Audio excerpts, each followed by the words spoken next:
I like that I unmute and then say, here we go, so that everyone hears me say, here we go. Here we go. Hello. Oh, well, we don't have any, hold on. What have you done? Hold, Did please. you unmute? I did unmute. We are unmuted. I just did not unmute the thing. There we go. Okay. Ta-da. Dun-dun-dun-dun. Professionalism. There we go. All right. Yes, sir. Welcome to Above Table, y'all. I am your humble dungeon master, Sky. We have 5 players today instead of 6, but we're going to introduce the players that we do have and move on from there. Hello, everybody. I am still John, and I am playing Valgan, the Paladin of Still. Bahamut, who seeks justice. Hi everybody, I'm Corinne and I play the Warforged Monkalina. Hi, I'm Dexter, and I play Duke, the Shadarkai fighter warlock. You didn't miss any of that time. No, you're good. That was perfect. Not judging. Hello, everyone. My name is Eric, and I am playing Armand, a Dampier artificer, enchanter, wizard, and also a great stylist as well. I'm Kaylee, and I play a tiefling sorceress. Sorceress? Never really thought about that word until now. Sorcerer then? Yeah. Sorceress. And Sorcerer day? her name is Sorcerer? Katinka. Inga Binga Borna. No. And her key factors are seeing how many times she can cast Fireball Fire. Oh, yeah. out of her boobs. Yes. As you do. Behold. All right. So it has been a month since we played. Partially because Kaylee and I went to the middle of the desert and had a lot of fun there, and multiple different deserts actually. Mini deserts. Yes, but it's been a very nomadic month. We've been in all kinds of places. Vanquished all. But we are back now, and so now we are back here playing Dungeons and Dragons for you fine people. But it does mean that we are probably a little like, what the fuck did we do last time? So the main thing that happened last time is you guys started last session inside of the Onyx Stone,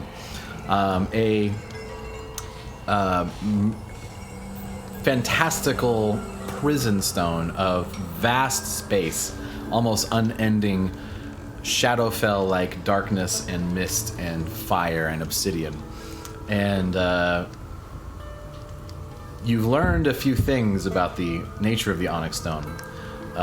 Mostly that in addition to having the horrible onyx creature imprisoned within it, it also has thousands of innocent souls that happen to have been caught in the crossfire. Most of them are innocent. Including the sort of the leaders of Windfall from 1,000 years past when the stone was created. They are maintained in perpetuity and have very little awareness of the amount of time they have been imprisoned within the stone. Sounds horrible, but at least with their lack of knowledge of the passage of time, it seems that madness has not overtaken them, and they still have most of their wits about them, though they fight an unending battle with the onyx inside the stone, preventing its escape.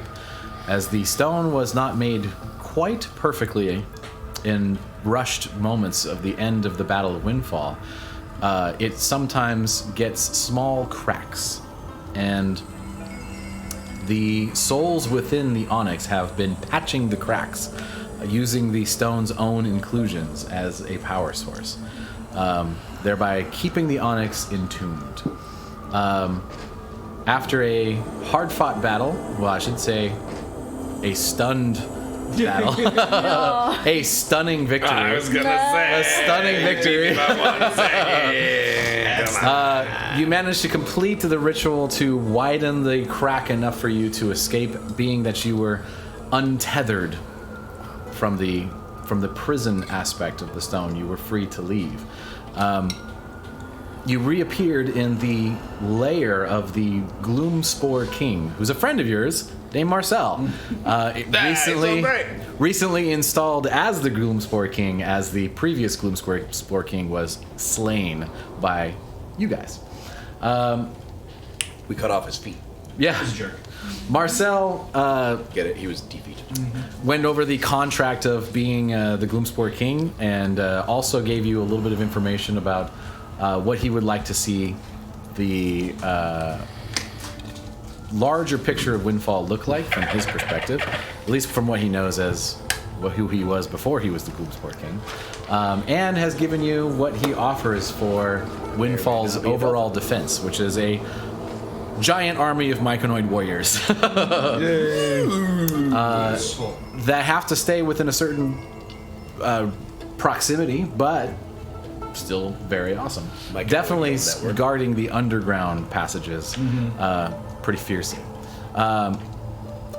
You made your way back home after all of that, split off into various tasks. You went to see Days, who gave you a briefing about the upcoming political meeting that is taking place, as you all involved nearly every faction, though every faction is attending the meeting.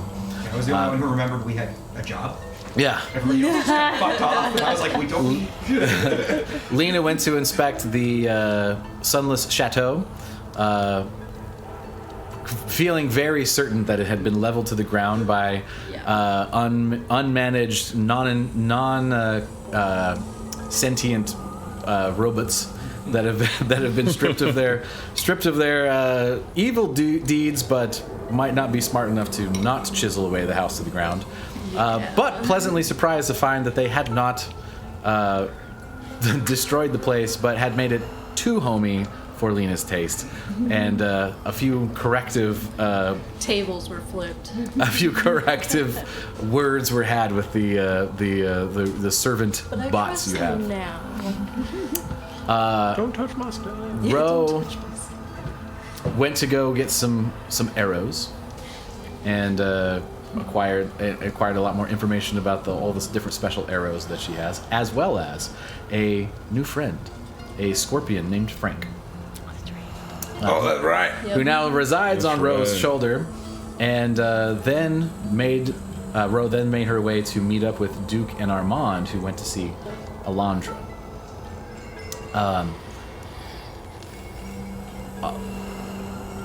Duke seeking more information about the stone and feeling very personally tied to the events at hand, considering that so much of the court of the Forgotten, or court of the Raven Queen in general, had been involved in the original conception of the stone. Sought more information, and in doing so, Alondra chose for Duke and sacrificed his memories of her to empower Duke further for the task at hand.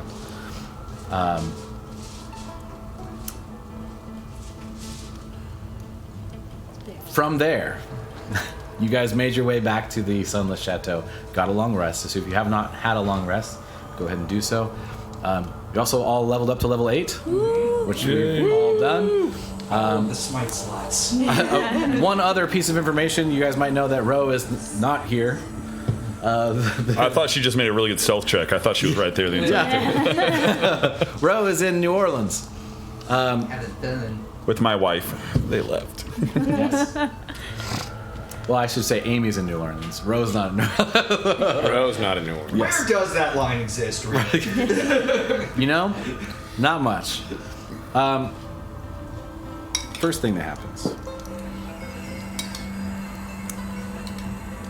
You guys wake up.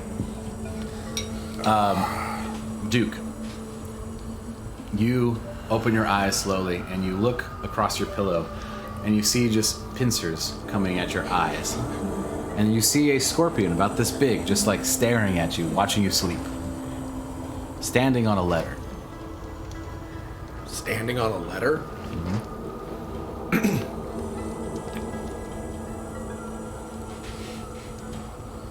I sit up. Is it still on the letter? Yeah? It's just sitting there like... Doesn't look like it's threatening, it's just kind of like... And that kind of one of the pictures kind of points at the letter. Pick up the letter. It kind of sidesteps off the letter. I pat it. kind of like does a scorpion purr, whatever that is. What's the letter look like? The letter is paper from, within the chateau itself. It's not sealed. It is signed to Duke from Roe on the top of the letter. I insight check the letter. That's a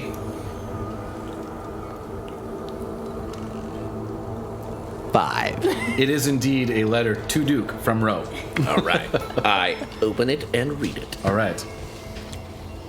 You said you only care for things and treasure. That I only care for things and treasure. Your words echoed those of my brother, which is like salt in a wound. My family are pure merchants, and every decision comes back to profit, influence, reputation. There's no joy in such a life. No room for individual desire or freedom of will. Nothing is acquired or kept. And that can't turn a profit. I was shamed and punished for buying or finding curiosities or keeping memories.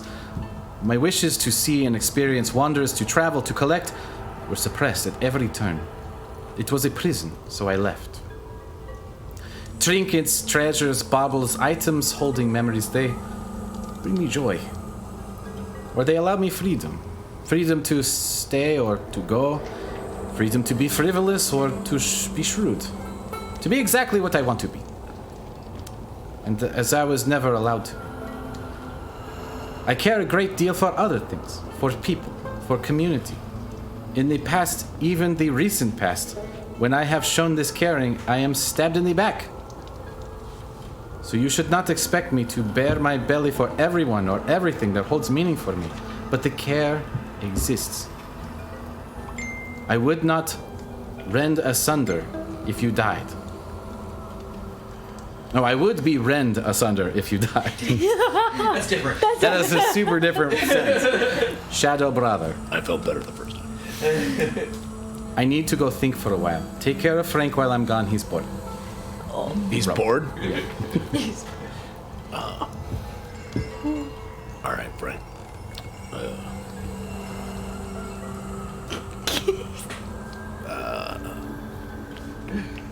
Gets in your palm. All right. Put him over here. Kind of nestles down. I think this is probably going to be a little awkward. As I, look up, and there's, a giant black raven that's just, full-eyed staring straight at Frank.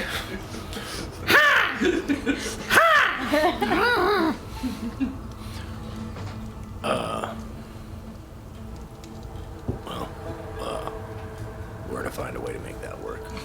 Shuk is sitting in a chair in the room, just holding a glass of black mist, sipping on it. This is gonna be interesting. We don't eat Frank. I say that to the Raven, and then I look at Shuk and I go, we don't eat Frank. The Raven's like, All right. I look if there's any instructions for how to care for Frank. on the very back, he likes meat. All right.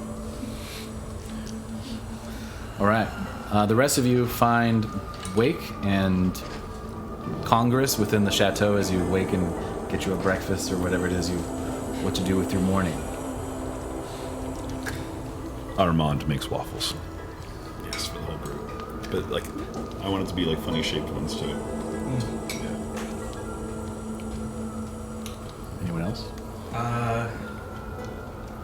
So once everybody gets together for breakfast, I'll pass on the information that I got from days, which I don't fully remember, so I'm going to rely Got on you. for. Yeah, for sure. So, what Days had told you was that the meeting is happening today. It's happening in the evening. It is a somewhat of a noble soiree style, happening within the tower of Overdrive, hosted by Edwin Dahlgrad, as a neutral location for all factions to come together. In a Sure, right. Got it. in one of the levels that is available for rent as a party location, and everyone has agreed to come alone and be neutral and non-threatening. Days did also say that he wants to meet with you all prior to the party to go over how it's going to go down, and just give you some insight and information from what he has gathered, besides what you all know. And I also say above table, almost all of the NPCs involved are people you've interacted with at some point. So you have some information already just from previous sessions. I have a kind of a mechanical question about the resources available to our mercenary group. Yeah. Would we have just like sending stones? No, not on hand for any particular reason. We actually do have sending stones. But you do have have sending stones. I don't know where they are. Row. Yeah, okay, so you guys have sending stones independently, but not extra sending stones. Okay. Yeah.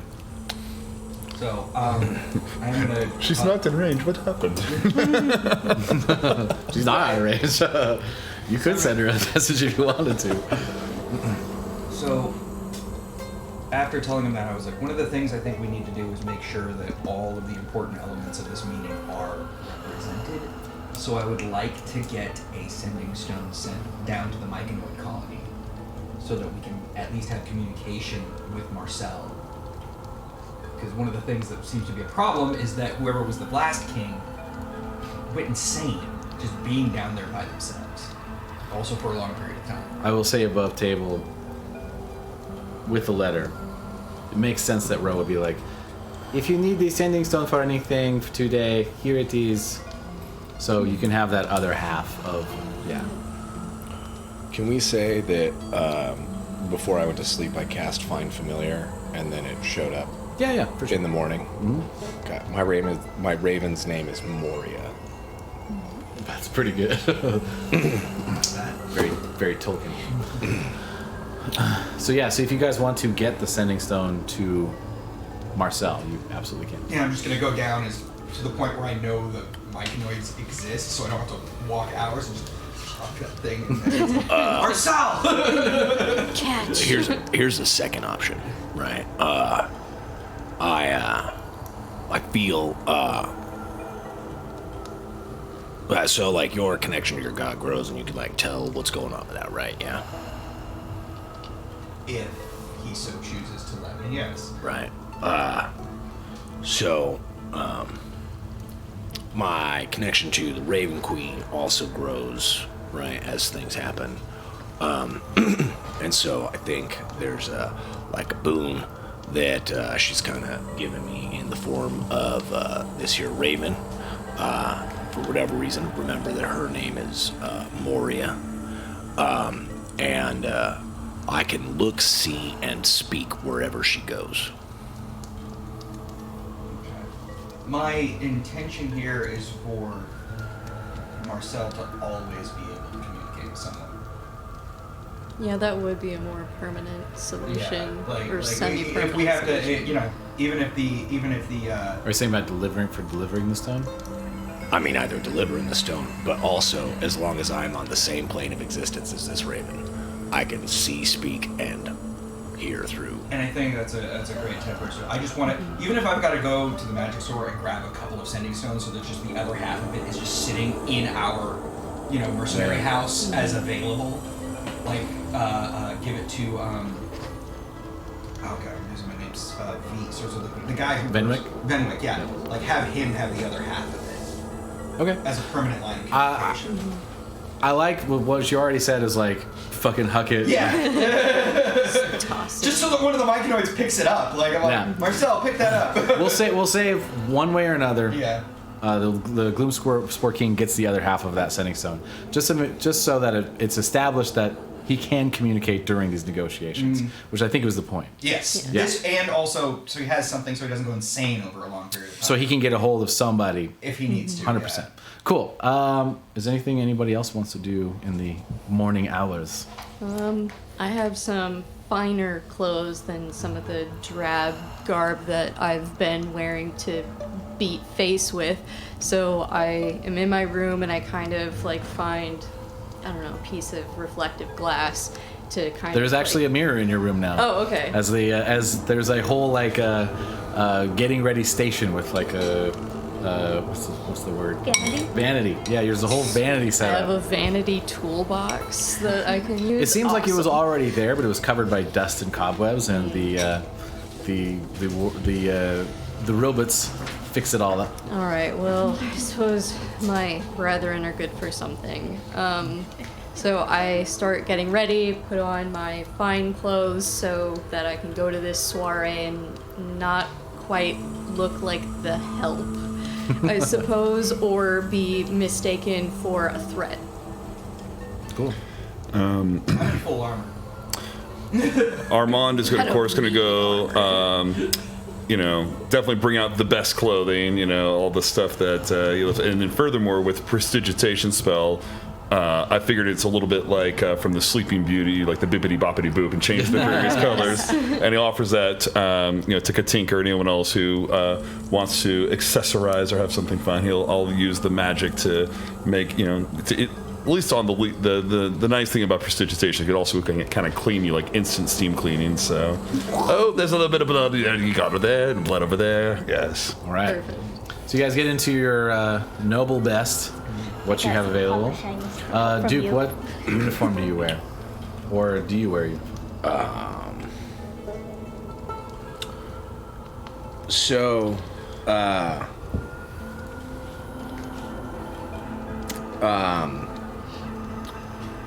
What would it take to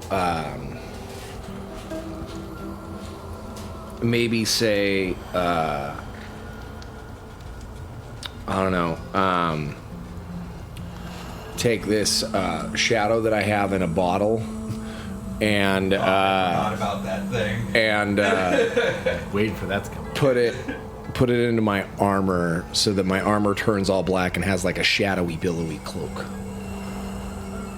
You want to possess your armor with the Shadow Beast. Yeah. That's cool as hell. But So, if you remember the way you acquired the shadow in the bottle, which you, Duke, would remember, it was the result of a soul that had been leaked out of the onyx that was a farmer that let go of the shadow energy of the onyx. And so what you have is pure shadow energy. It's not an entity. So I would say if you wanted to put that on your armor as a aesthetic treatment, 100%, it would be a forever black misting black armor permanently, if that's what you want to do. Would it provide additional benefits? It will not, but it will make it, it will Freaking be badass. fly. yes. There might be certain contexts which the armor might provide you intimidation bonuses, purely based on its aesthetic. If I were... But nothing strictly mechanical will be applied. Do I know whether or not this could be used to enchant the armor? If you want to make an Arcana check, and if you want to ask Armand to help you with an Arcana check, you can do that. I will give If you want to ask him to like look at the bottle and be like, "Hey, Yeah. what do you think of this?" I'm trying to think do about what that. to do with it. I'm flipping through. It's like, all right, no ethanol. This is good. This won't hurt you in the long run. Some of these older potions, some ingredients, they're a little bit, as you might say, frowned down the upon. help action. Oh, thank you. 'Cause So advantage. Much better. So that is 26. 26. So you fully know that the essence within this might have some minor enchantment possibilities. Could be used as an ingredient in a variety of enchantments, not by itself, and it's not. It's a very run-of-the-mill kind of magical ingredient. Think of it akin to an ever-smoking bottle. Ah, yes. This is usually used with apprentices, something that just for some minor alterations, more common. So yeah, it's nice. It's nice, very nice. Nice, I guess. I mean, we're definitely not stopping Melithor with this, but it's nice. And I'll say also that, like, from that Arcana check, it will function as an ever-smoking bottle. It is an ever-smoking bottle. That was kind of what I had in mind. Okay. So if you want to use it as that, you can still use it as an ever-smoking bottle. Or, I really like your idea of applying it to your armor to have just an ever-smoking armor. To a much lower degree. Yeah, it's kind of fucking badass. The ever-smoking bottle is very cool, but it's very limited in its use. And like I said, there's certain situations where it might give you advantage on intimidation checks. Also, I like the idea of you and me walking into a room together with that going. If you also need some further help, I mean, I know I'm mostly known for being a very powerful enchanter, but I did dig a dabble in artificing, and so I could at least find a way to affix this to your armor so that just 2 rivets, a little bit of leather straps, and yeah, whatever you need, I can make this happen for you. And also, I get to do this. Look at that! It's a Just like the Dagus like fucking vape video. I like to think that it's like the inverse of like the inverse of like helium, right? He like takes a big rib, he like it makes like black like smoke rings or whatever, but then it's like instead of like when you say to him like, I can do this, check it out. Anything you say after that is like half an octave lower. yeah, you're like yeah, 100%. Operating on Duke's level now. okay, yeah. I will put it on my armor, and I will, I think, together with my knowledge of shadow energy and Armand's help? Armand's knowledge of enchanting and artificing. So Armand, describe... Actually, Armand and Duke, describe how you both kind of come together and make your armor ever-smoking armor. Fucking badass. I think one of the first things that I probably ask Armand to do is set up like the lab, so to speak. Okay. Right. So he sets up all the like arcane things. He puts probably like a detector. Which do you ask him to do that? So what do you do? Yes, I mean, and we get to have it in the belfry too, so it's gonna look great, you know. Oh right, because you sleep in the in the tower that is above my room. Right. Yeah, totally. No, it makes perfect sense. This is totally. I mean, this is totally Batman. I love this. So yeah. But no. Ultimately, you've got to have, of course, the beaker that goes to another beaker, and you know, and bubbles happening for no reason whatsoever, and the 2 colors mixing together just because we can, and. Ultimately build a little bit out of a lab and having like all the different tools out, but you know, also make it nerd out a little bit so that even on like the little board where I hang the hammer and whatnot, they can draw the outline of it so that you know where it's like. I saw the hammer was down on the table. You didn't put it away on the pegboard. But ultimately, when it comes to this armor, though, the one thing is to make sure that, to protect the bottle so it doesn't break. I don't have it affixed directly onto his back, but what I would do is get like a scroll case, something that's a little bit hard that we could slide it into, and then have that go into 2 smaller. So what I'll say is the goal that he asked for is that it is infused into the armor itself. Oh, okay. And just because this is a flavor thing more than anything, sure, you can absolutely have the ability to do that. So it doesn't have to have any apparatus that like uncorks it or does anything. It can just be combined with the armor, so that the armor is black in color. Is it sprint? Sprint, splint. Is it half plate? What do you got? Full plate. Full plate. So this is what I imagine is you set this up and you get it into a spot where it's like being sieved into a forge-like situation, and then I have like a forge hammer that I'm then kind of like pounding this like sort of congealed shadow energy into the actual like plates of the armor. Okay. Now, so I'm like now I see where you're going with this. pounding like this sort of like materialized like hardened shadow like into the armor, and then it's just like coalescing slowly into the armor as you're like slowly like chemistrying like So with the Armand's stuff. help to like process the shadow into something that's Workable. malleable and Yeah. workable into the armor, you get it onto an anvil and start working it into the armor directly. And through both those processes, with each hit, you get a sense that you've done this before. And the need to have a familiarity surround you in that kind of way starts coming back to you in a way. And every hit is just a flash to another realm. Black sky. All kinds of different Shadar-kai in front of you, handing you pieces as you attach them to a new piece of armor. And then you're back. And another hit, and you see another flash. Back and forth between a time that you can't identify and now. Works. All right. Are we able to do this in the evening, or how much time takes up this? I'm going to say that this happened at a point. Sure. And so for the sake of like being where we are right now, you have the armor that you so choose to have.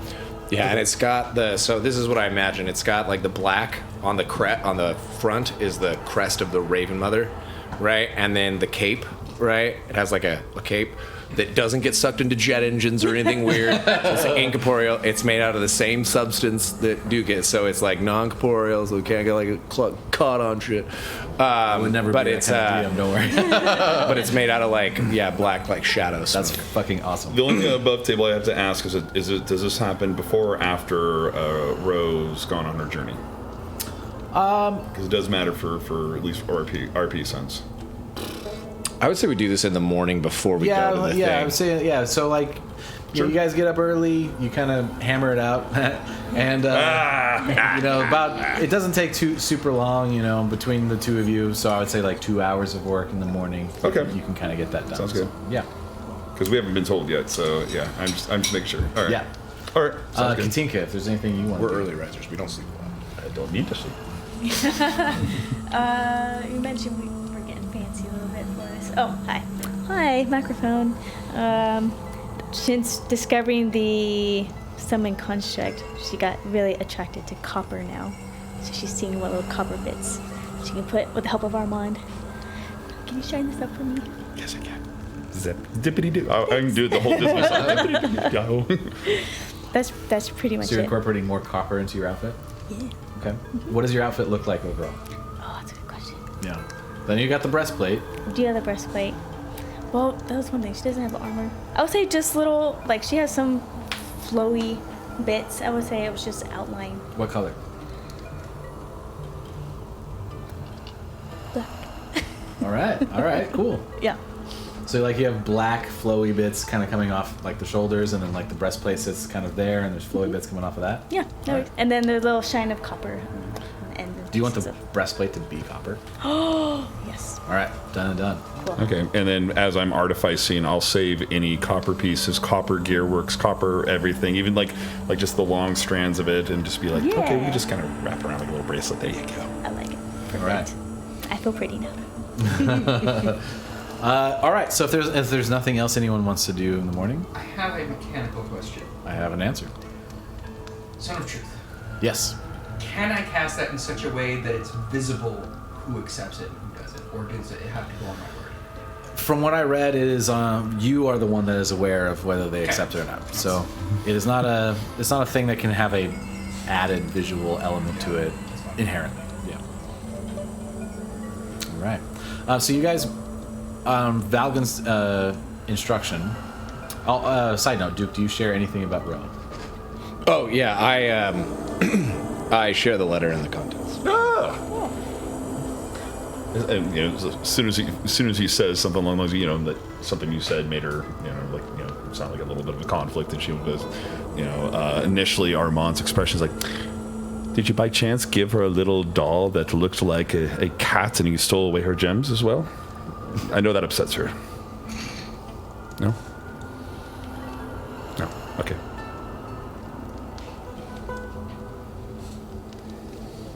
I will stab you, Armand. And I will die. I see the scorpion. I'm like, oh, what is?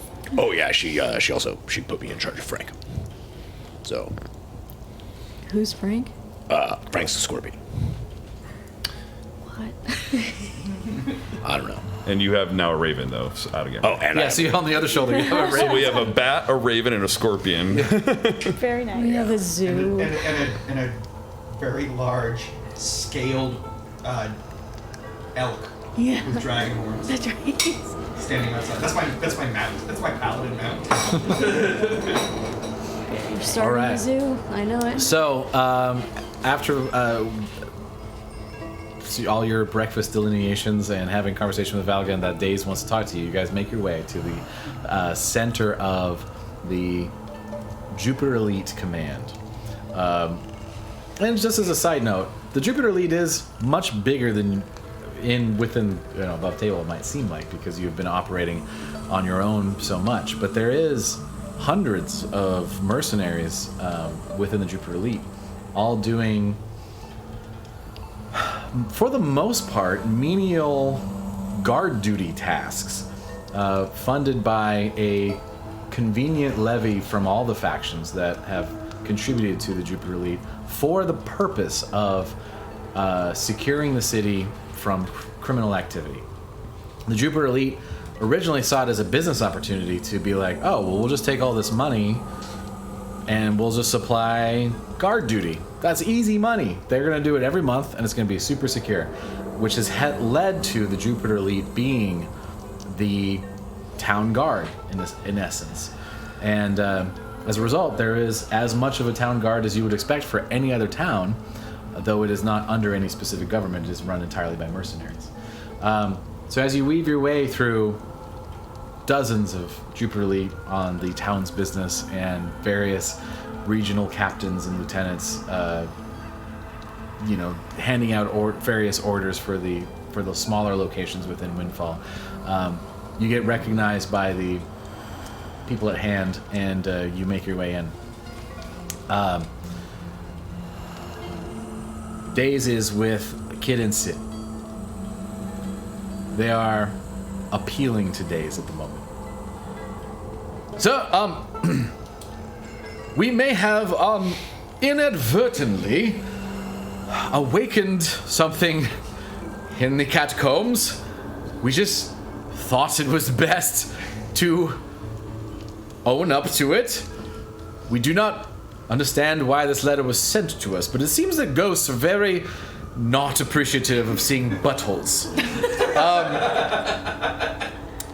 So currently the catacombs are not friendly to living matter.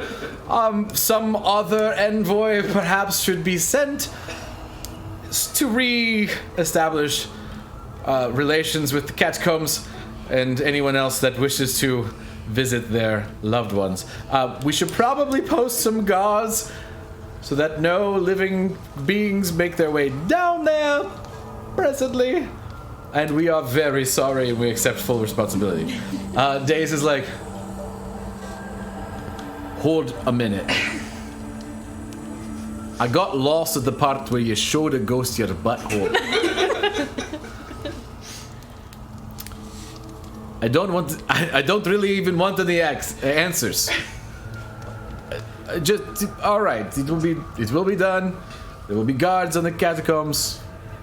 Go work the elevator. And they're like, yes, sir. And they both head out. And they pass right by you, and they're like, sirs. It's good to see you. kind of giving you a sign of reverence as they recognize that you are some of the most important people within the Jubilee presently. Are we still just a, what do you call it? Callisto? Yeah. Well, Days calls you in. Yay, promotion. I was about to say, like, are we that famous? I mean, we have been systematically tearing down the entire organization of the being who seeks Well, to destroy the city. I mean, at least I have a statue, so You do have a statue. I feel pretty special. Right, it's good to see you all in one piece and less fucked up than you were last night. First, let's get the minor shit out of the way. You're fucking promoted. You're now Europa level, which is second only to me. Europa. Thank you. Europa level. Europa. Based on everything you've done for this city, it's unavoidable that you'll be in that position.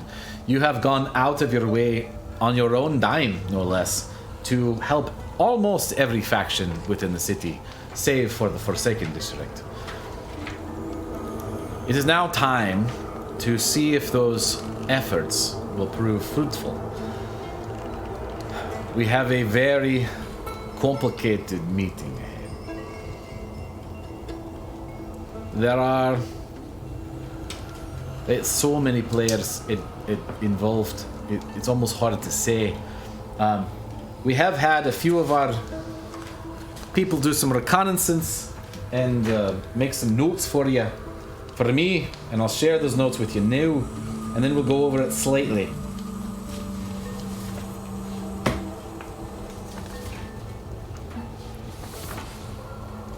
Pass it down. Do you need pencils? You might. I mean, if you don't have them already. I've got a pencil if you need to borrow one. It's up to you, because so I Is there need. one in the drawer? Yeah. It's right behind you. Oh. Alright, he's got it. I Yeah. have lots of pencils if anyone needs one. Thank you. Anyone need a pencil? I'm good. If I could have a pencil. Pencil. Pencil? We don't have a pencil. I have a pen. Pen? Do you need one? I'm good. All right. So let me say a few things, because obviously that list looks gigantic. There is some mechanics that we're going to employ for this, and this is kind of Days is going to give you a brief on each kind of person in there. But basically, there are two major things on the table. There is who is going to lead the Council of Windfall, at least presently, at least wartime. Might not be permanent, but who's going to be the person in charge that leads the wartime effort? And is there going to be an alliance with the dynasty, the empire, or remain neutral and have no extra resources? There are also resources and demands from each faction that are listed in there. Now, what's going to happen is, and this is very important, you are all going to get each 2 opportunities to interact with your parties of choice. So you are not going to collectively interact with everybody. However, if you want to team up with somebody to be at the sort of soiree and talk to people, you will have the opportunity to talk to 3 people, which is 1 less, but you will have advantage. So if you want to have a second person on your personal team, you will have advantage on. It's going to be a lot of charisma checks, and or wisdom checks, depending on what you say. I will also say that this is mechanically black and white, so you can bring up the arguments that you wish, and you have to have different arguments for various stages of it. Each conversation with people is going to be 2 out of 3 wins, or 2 out of 3 does not. And what you're going to do is try to convince that person of one thing. You're not going to be able to have the opportunity to continue a long conversation with any of these people. You can either find out a thing, you can try to change their mind on a thing, you can try to employ them to help you with a thing. Those are the 3 things you can do. Change their mind, employ them to help, or what did I say? Find out more information. Yeah, so you can gather more information, try to change their mind, or try to get them to help you with something. So it's up to each one of you individually to choose your own strategy. However, you also can, in this moment, while you're in the meeting with Days, talk about your overall strategy. Though I will also remind you of what I said at the beginning of this. Try to keep your own positions at the forefront, because this is obviously very complicated and debate can get very deep. Mm-hmm. So try to think about like what it is you want to accomplish out of this, what your values are with each one of these people, and where you're going to align yourself with that. I will also say you all don't have a vote in the thing. Days is your vote because you are part of the Jupiter Elite. You are not yet leaders of any part of Windfall yourselves. You are still currently under the Jupiter Elite, so Days is your vote within this council vote. So you don't have your own vote of who's going to be leader, or who's going to, or whether you're going to go with the dynasty or the empire. The DCs for convincing somebody are going to vary based on what it is you're trying to convince them, and who it is you're talking to, and your own reputation with them. The DC for the second roll is going to be slightly higher than the first. So you have to succeed at 2.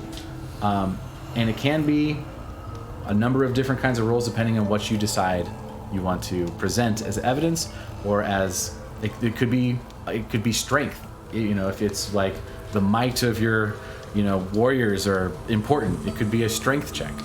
There's whatever skill you want to present as the important thing will be the skill. It's not going to be all charisma checks, but a lot of it will be. But if you find a way to include your relevant skills, the way you speak, then that will also be a thing that you can do. So I know this is super complicated. Does everyone kind of get what I'm saying? Yeah. Choose me last. All right. We'll go in order. So basically, we'll do a round each. I was also. It is also kind of confusing. Quick question. Yes. Are there any medals or regalia from my soldier uniform? This is why I asked you about what you want to wear. Right. And I thought about it. Yeah. And then I did the stuff with the armor, and it just kind of slipped my mind. Are there any like medals or regalia or anything from my soldier uniform that I could bring with me? Oh, 100%. Yeah. Okay. Absolutely. I would like to bring those with me. I do not necessarily want to adorn them openly as I proceed in. Great. Right. I would most want to represent. So we're going to get to a little bit of pre-prep for the actual meeting itself. But we're going to first go through a little bit of Days' brief on everybody, which I have. Right, so there's a long list of people here. You might notice as you're looking it over and maybe getting a little confused. I advise you to focus on the people that you know or have a relationship with. Ignore anyone else. Leave those to other people to engage to. I will be engaging with my own people, Fenwick, for example, and other people to try to sway things the way I think things should go. Ultimately, this is up to all involved, and not up to one person, which is probably as it should be. It should be up to a larger portion.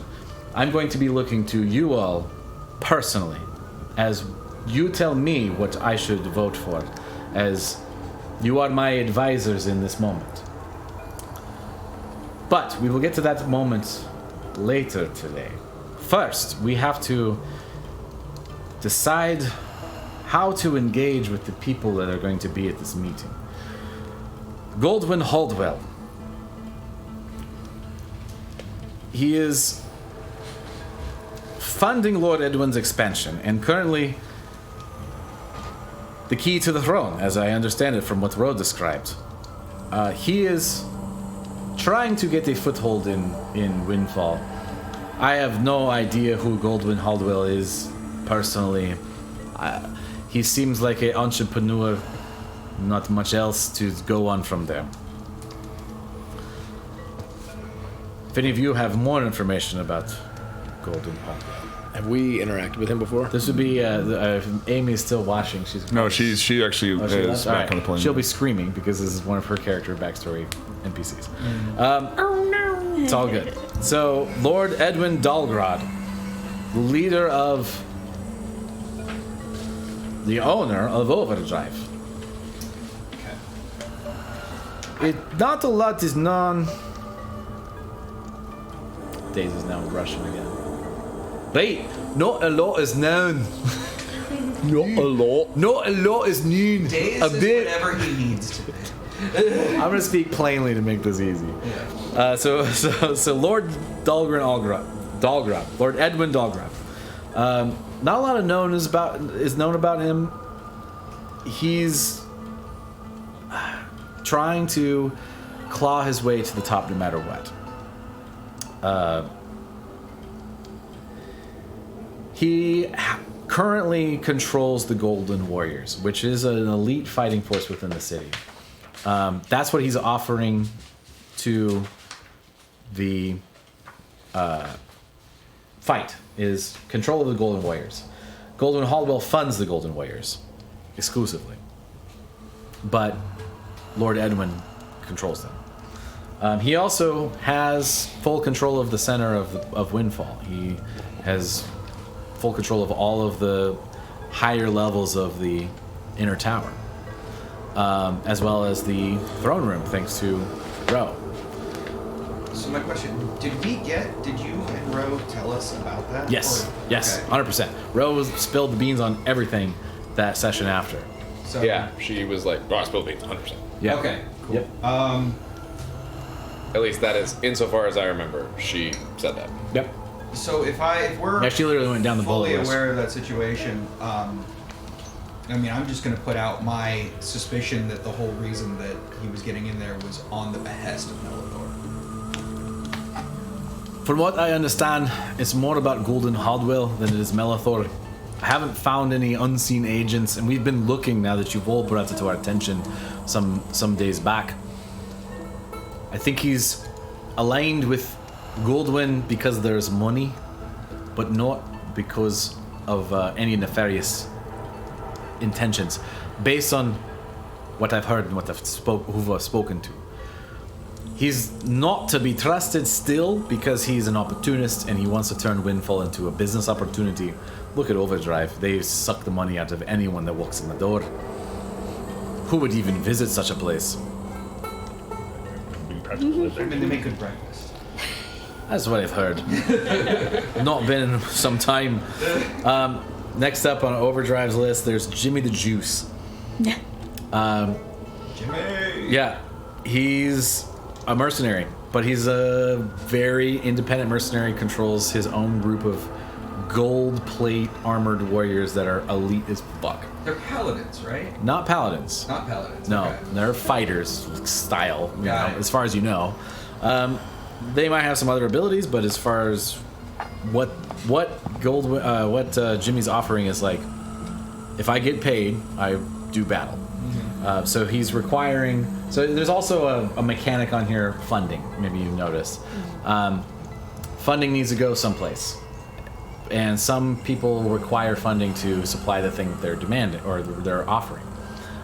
There is more demand than available, so some things are going to get funded and some things won't.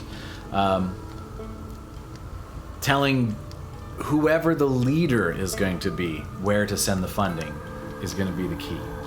So if you have an inclination of who's going to be the leader, you can try to convince them to fund various projects. I will say, like, overall, you can be like, hey, here's a funding plan, and that whole entire funding plan can be the thing you try to convince them of. All right, so moving on, Jupiter Elite Days, you know pretty well. He's reluctant to take the votes for being leader, but is ready to do so if it comes down to it. He plans to vote for Venwick because he thinks Venwick would be a better leader than he. He offers the Jupiter Elite and needs funding for it to make it happen. So when it says leader here, it's who they want to be the leader. Yes. Okay. Yeah. So leader is who they plan to vote for being the leader. And under Empire/Dynasty is who they plan to vote, which nation they plan to vote for to be to align with. This is all mostly reliable based on Daze's information.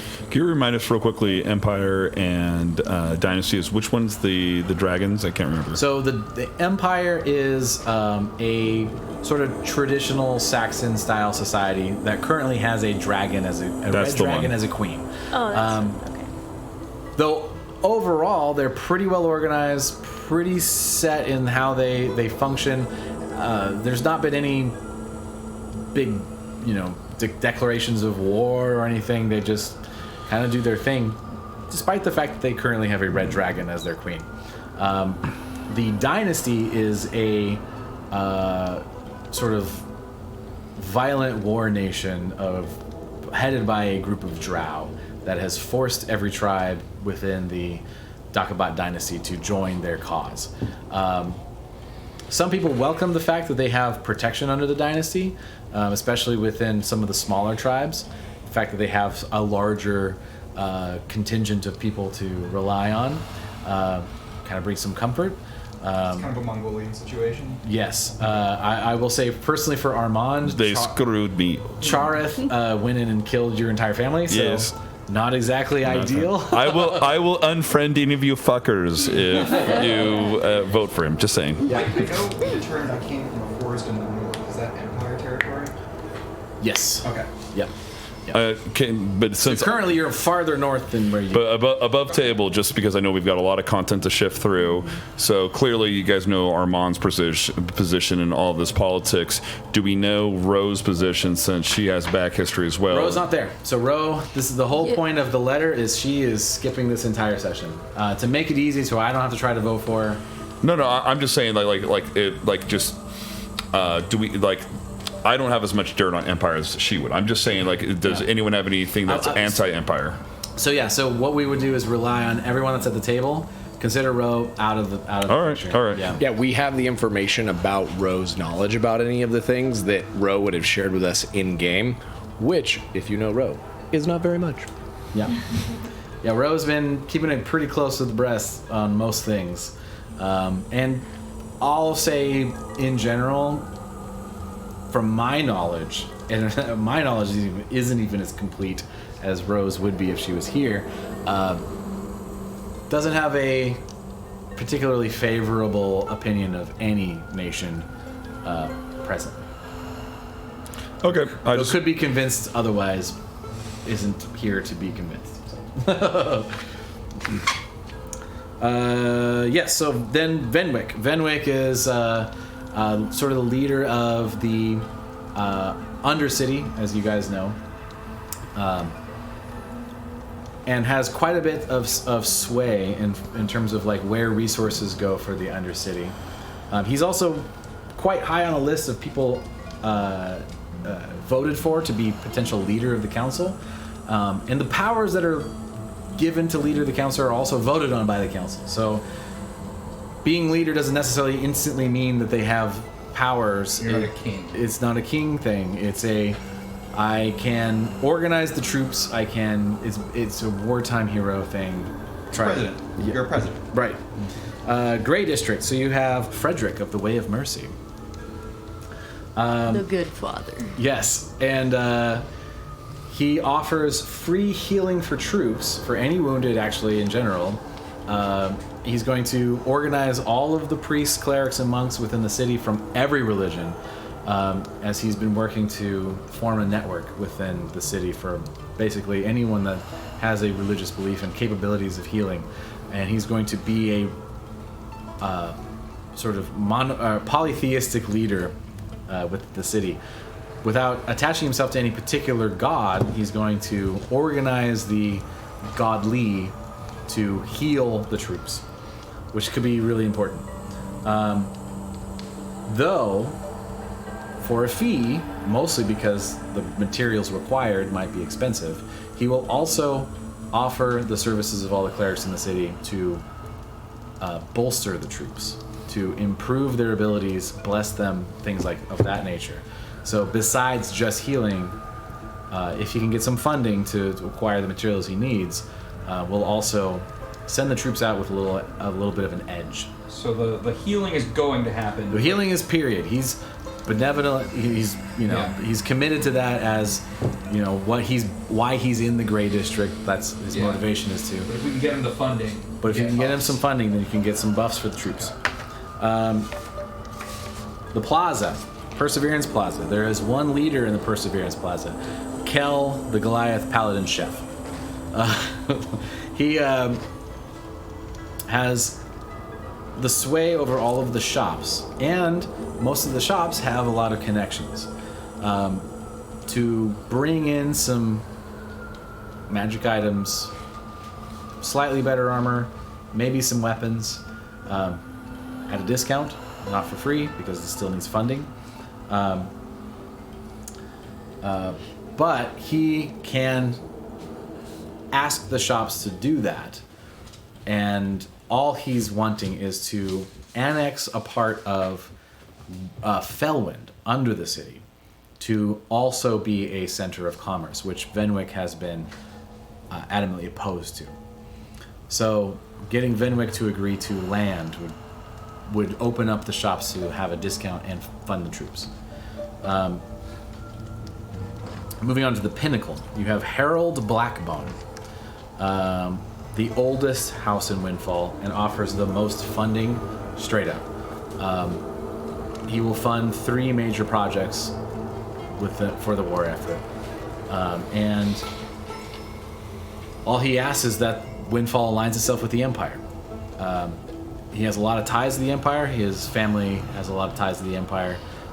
To him, it makes the most sense, being that the Empire has the most to offer in the war effort as well, and the most to lose, because a lot of the extra troops that Melithor might use come from the Dynasty, or a splinter group of the Dynasty known as the Resting Spear, which you guys found out about. Gabriella Frostshard offers... Can I ask a quick question about Sure. Blackman? I can't remember at the fight in the ship that we did. Did we kill his daughter or save his daughter? You saved his daughter. Okay, so the other one was the one we killed. Okay. Yeah, it was actually It was Bronze Tree daughter. Bond Street Daughter. yeah. Yeah. But she also sort of betrayed everybody, and was also working with Melithor to supply information about what the Noble District was doing. So if you remember at the time, everyone asked about what her alliances were when she was killed, and she very clearly was especially telling Armand hey, why aren't you helping me? You're supposed to be working with Melithor, and her diary is found, and all this shit came out. So there's an understanding that this was a treacherous act on her part. Her death is warranted under the circumstances that she organized an attack within our own district, and whatever went down, but it's her fault. She basically gets blamed for that. Right. I just wanted to. I was trying to remember his position towards us. He's very family. He was the guy that was on the toilet. Yeah. He came out and he's like, what the fuck happened? And he came out and it was well, okay, well, clearly you saved, because Sylvia Blackbone was his daughter who almost got assassinated. So he's already very favorable to the cause based just on that. Is the Forsaken District not represented on here? It is, which we're getting to. First, Gabriella Frostshard is going to offer 1 major funding, and also the Frost Warriors, which are an elite group of warriors that are imbued with the magic of the Frost Shard, which sits in the center of their noble house. Fallon Bronze-Tree, the last of the 3 major houses of the Pinnacle District, offers to fund 2 major projects, but requires exclusive rights to the airship port. And Daze pauses for a minute, I don't know quite what they're getting at, but it seems they might have figured out a way to operate the airship that is their bar. And they want to take it on trips and charge money for it. And they want exclusive rights to that. But it's theirs already, so what's No, but the port. The port. The port, so They no want other skyship control can of it. park there. The windows fucking open up. That's a very exclusive port. It seems reasonable to me. It depends on if you all agree with that. They have a problem with us building out more port. I think they want Windfall's skyship ports. They want be to have the owned monopoly by on them. it, They yes. want a monopoly on Windfall's port access for specifically skyships, especially if they have a skyship that suddenly functions, because no one anywhere else has one. And if they can replicate said skyship, then there's a whole entire new business of travel within the empire, and maybe even the dynasty, that would be theirs for the taking, and they would make a fuck ton of money. So that's their demand. Moving on to the Forsaken District, which Duke asked about. Lewis, which you have interacted with before, a bugbear. Oh yeah, he's the merchant guy. Yes, head of the Traders Guild. He offers a connection he has to the Black Hand Academy, which is actually an Empire Academy through the Permaforge. Though The what? the Permaforge, which is an underground forge fueled by an arcana vein of molten rock, Liquid hot magma. liquid hot magma. And there's also a very hot elf that works that forge. Oh yeah. Ollie. Yeah. Anyway, different campaign. So, Lewis wants the dynasty to acquire Windfall as his condition, which is quite a heavy request. But he, Days expands like, not quite sure why such a lofty request as to join with the dynasty as part of what you offer to the war efforts. It seems a little unfair. Honestly, why are you going to hold war effort funds for something so political as to which nation you join? It seems a little selfish, honestly. But that is what he said he is intended to do at the vote. I mean, other people Above table question. If his supplies come from Empire-based resources, why would he want Windfall to join the dynasty? So if you ask that to Days, is that what you asked? Yeah. Yeah, so Days is it's very confusing. I think because the dynasty will allow him to still continue to do business with the Empire without worry about the regulations or anything like that. But Oh, I see. All of his people in the Forsaken District were in towns that were taken over by the Empire or burned to the ground by someone called the Burning Hand, whoever that is. Well, again, above table, wouldn't that mean he's playing both sides like some kind of arms dealer? Exactly. He So, yeah. definitely is. He's trying to get the least regulation with the most profit. And also there's a cultural reason, his villages were part of what was taken over by the Empire, or what was then turned into the neutral zone as both sides destroyed all the things that were there. I had a question. Yeah. What's his personal opinion about this Burning Hand fellow? He tried to kill him on the spot if he recognizes who it is. But to this day, no one fully knows the identity of the Burning Hand. Wait, and which one was this? Lewis. Lewis tried to kill him? Yep. Right, what was... Lewis would kill him if he knew who it was. Oh, all right. Yeah. And what was Lewis's name? What was it? Lewis, the bugbear, head of Yeah. head of the Traders Guild of the Forsaken District. Does he go by any other names, or... Just Lewis. No? All right. He's a bugbear. He's just a bugbear. All right. And I've met him? Yeah. All right. You spent hours with him. Remember, because the Mind Flayer brains. Yeah, You were but like, he didn't. you were but he like, didn't I'm try, just gonna wait here. But he didn't try to fight. He's not the guy with the stick, right? No, he didn't know who you were at all. Okay. Yeah. So he doesn't know who I am. No. I've never met him before. No. Well, you met him, but he didn't. You didn't. I didn't meet him as the Burning Hand. Right. Okay. 100%. Right, the only other person from the Forsaken District is a woman named Sora. Actually, there's 2 people from the Forsaken District, my bad.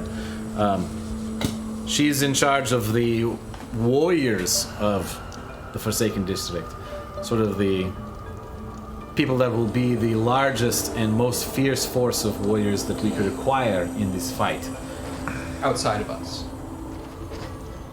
Respectfully,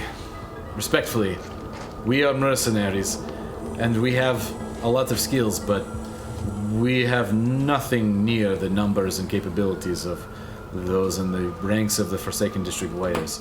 This is an especially obsessive group of warriors that train daily for no apparent reason other than the prospect of reclaiming their homeland, which is a powerful motivation to keep training. The last on the list of people within the Forsaken District is Iron Balls, a dwarf of exceptional fortitude who has the stamina of 10 men and will come through in any situation. I like that you're getting all these. It's fine. It's worth it. It's okay. Oh, I'm getting him. I'm getting him. Val's gonna stand back the hell out of this. He leads the porn district. I get it. It is said that Iron Balls personally led a group from one of the Forsaken or Forbidden Hills villages to safety here in Windfall. Lost many along the way, but fought many in the Underdark and otherwise to get his people to safety. I mean, me and my team just went to a pocket dimension of the Shadow Bell and survived a fucking demon god, but whatever, that's fine. We can't compare our achievements. He lives with the burden of having lost the souls that he did, getting everyone out he could, under circumstances that were extraordinarily hard. As a person to person, especially as a dwarf to dwarf, it is difficult to imagine what he had to do to get everyone safe. Sorry, Healers Union Local 777. Hell yeah. Amazing. I'll slide into your DMs there, Savage McNavage, anytime you want. Winky face. I have another above table thing for everyone. Actually, what are y'all's personal opinions? We're gonna get to that. So we're gonna do a strategizing thing. I'm gonna finish this list, kind of give the overview of each person, and then you guys will have a chance to strategize amongst yourselves before anything else happens. Moving on to Before we move on, I have 2 questions. Sure. I apologize. One, what was the name of the dude that I fought with the stick? Fool Dude. Fool dude. I noticed Nuke isn't here. Dude. He's not. Well, because he doesn't have any influence. He's not a leader, bouncer. He's a bodyguard. Oh, you skipped Kel, by the way. No, Nope. I didn't. Kel the Paladin Chef. Yeah. Yeah, he He's on. didn't. I blanked that entire section. He wants That's my It's fault. okay. super fast recap. He wants land in Felwind Felwind, to expand the shops, and he's offering major discounts from all the shops. Chonky I think I can otter. introduce him to a new But paladin. Venwick is opposing it, though. Yeah, Venwick is not cool with it. not in favor. Because in the Renwick's not the center, king. My Yeah. follow-up question, in-game, not above table, as Duke. You know what this Iron Balls guy feels about this Burning Hand fellow? Seems to come up a lot. They, the Burning Hand among anyone from the dynasty is sort of a legend. I'm not sure even who it is necessarily. It was a lieutenant in the Empire's army. Someone sent in to do what needed to be done under the circumstances.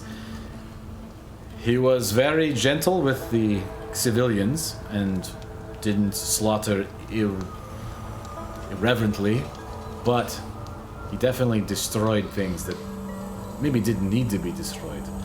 For the sake of, in some cases, trapping enemy armies within.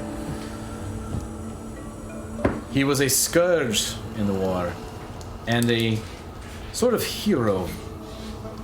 And it gave a very long war some purpose and inspiration. It was very calculated and deliberate. It was said that he was almost entirely unemotional about his decisions, and he was given great authority over the troops that he had under him.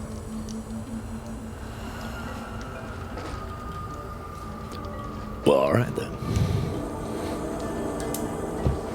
Moving on to the gaming district, we have Trey. Yay! Trey is kind of deferring to Adrian, being that he's still recovering from being like mind flayer juice.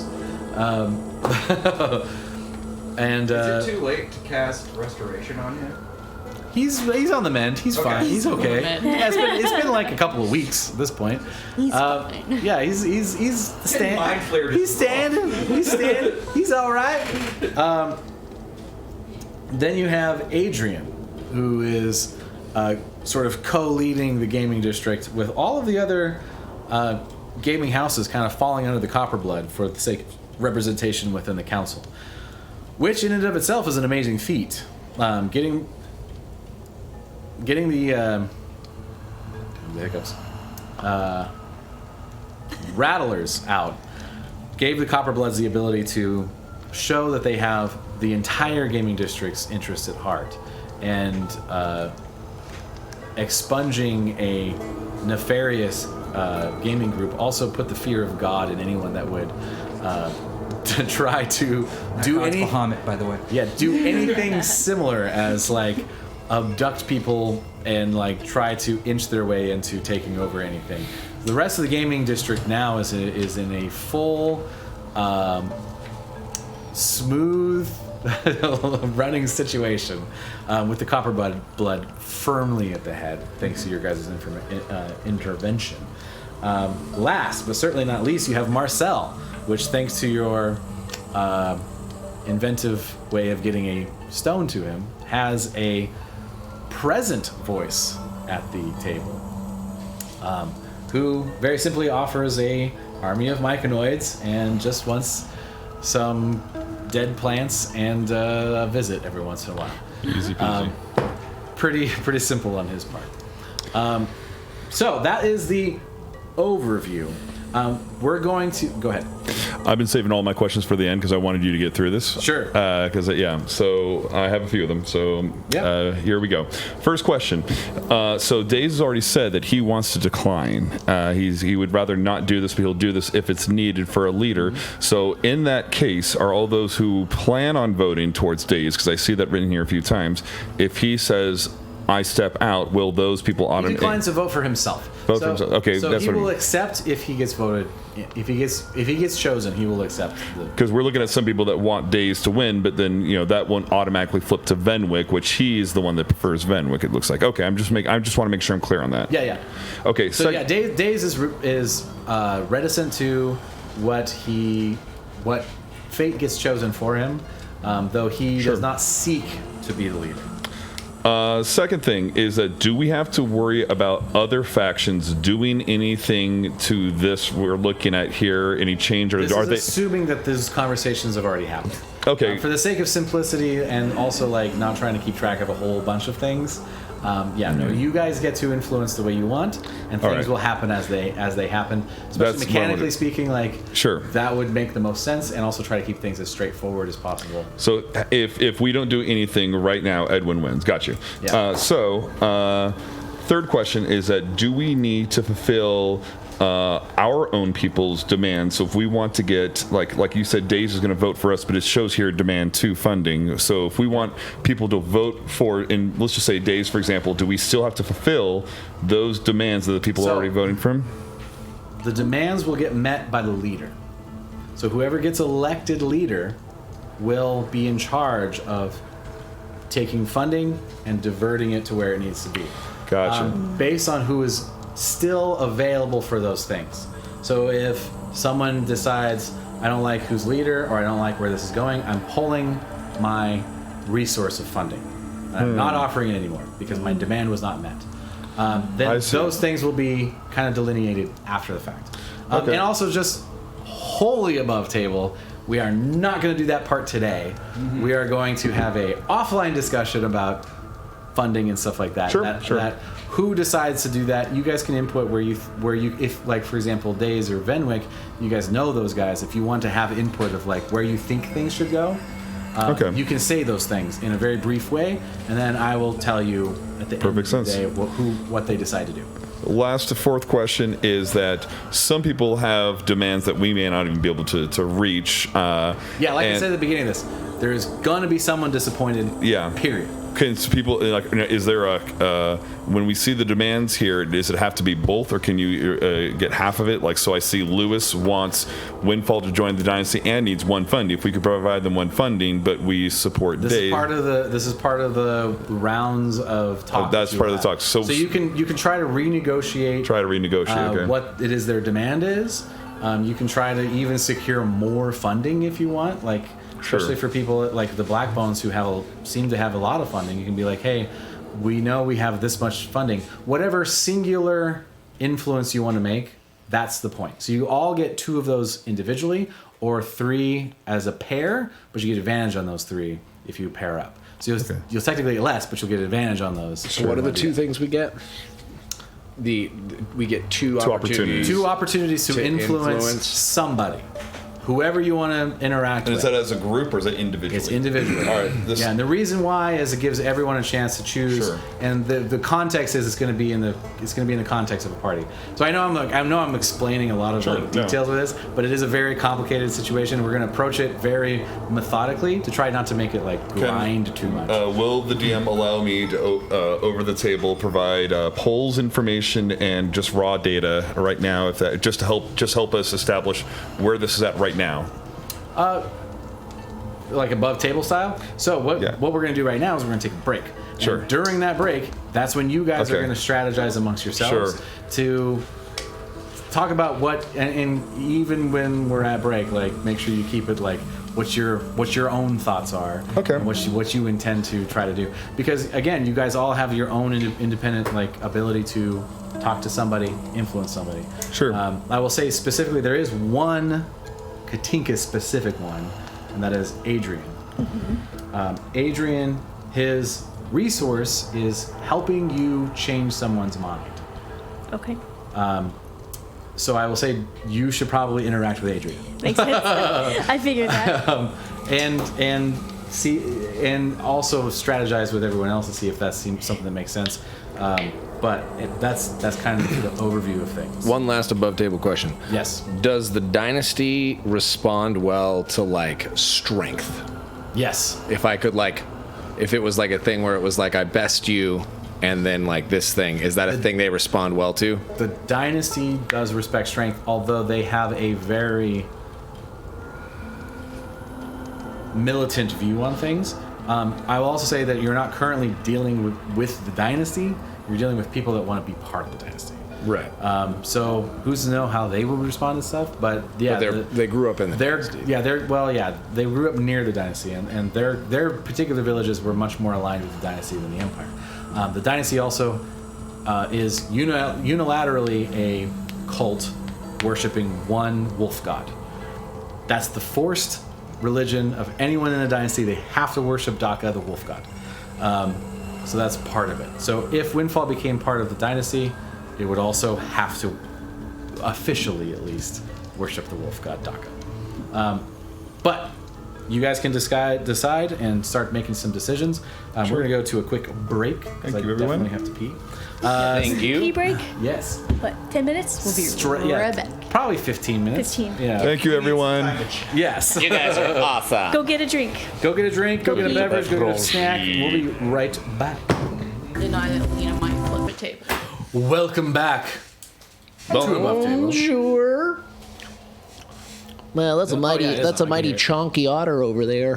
Hello, Trent. If you are just joining us, we only have 9 viewers right now, but maybe we'll get rated because we have been rated about this time most sessions. We are in the middle of an extremely complicated political situation. The last 24 sessions have been building up to this moment of what the fuck is Windfall gonna look like, and who the fuck is gonna lead it? For those who play D&D, the players have been given some handouts. try to help organize all of the Look at this shit. craziness. If you guys need any, I have faction good. post-it Yeah, where's the notes map and there, Matt? NPC post-it notes if you would like any. Think of dealing that. with Congress today, okay? Like, You want to put faction NPC post-it notes? Anybody faction NPC post-it notes? I'm good. I would like one just because I like it. Which one? Both. Oh, no, that's Thank not you, it. sir. So, I have a question for the group. As a group, are we more 42. Are we more interested in Windfall staying neutral? Yep. Neutral. I heard Yeah. from what we're neutral. Neutral. I honestly, I have no preference either way. Okay. Secondly, are we okay with becoming a target should we gain airships? 100%. I'm already a target. Same. All right. That's a pretty big deal. Yeah, well, it's going to change the face of the entire world Okay. if we reacquire that technology. I want you to understand that doing what we are about to do with this Onyx is going to change the face of the world regardless. I think that's more keeping things from changing badly. If we do what the forebears of this civilization set out to do in the first place, and we fix that mistake, right, and we make this a fully functioning air city, changes the face of the world, man. Daze kind of pipes in on this moment, like, I think it is important to keep in mind that this is all political bullshit, and ultimately, like, there will be a resolution and things will go forward. No matter what happens, Windfall will stand. The people are still here. They still want to survive. They still want to be alive. And you're right. The goals of the major goals with the Onyx and everything else it's going to be separate from this entire thing, but it doesn't change the fact that Melithor is planning to send a force this way. And organizing the city to move against it is what we should do, for sure. And with that, of course, taking a look at this little handy guide that we had, that most of the people that have the soldiers, those that have the pointy sticks, need funding. And with that, we all... Myself included, unfortunately. Exactly. So I think at the root of this, and I've did some diligent note-taking, that there are 4 individuals, if we could sway them over, that will net us 7 of such funding, and the rest will fall down like cards, and we will make sure that Venwick, the candidate that we're choosing, it seems like, would be a shoo-in. It would be a landslide. So if I may, the 4 individuals we need to persuade over, I'm hearing, is Harold Blackbone, and he currently is supporting Edwin and the Empire. He would be the hardest to turn, but he also holds the biggest piece of the pie. I'm just kind of glancing over towards you and my amazing tiefling companion, who is wearing the most lovely copper assembly, with your connections with Adrian. I'm really hoping that that could help us out. Do you think just a smidgen? All right. So I'm going to mark you down. I'm just doing note taking. This doesn't mean that you have to do what I'm saying. I'm just throwing things out there. So appreciate that, Katinka. I'm going to put a nice old K and a little... My charisma to good use. Absolutely. I'm more than just my fiery breasts, so you know. Now, Though they are fired. now, although Trey, More than just my fire tits. Fiery breasts were in a place of political, you know. it's wonderful. Fiery Yeah, Breath fire- is a great band name. Fire tits is a better band name. Fire tits.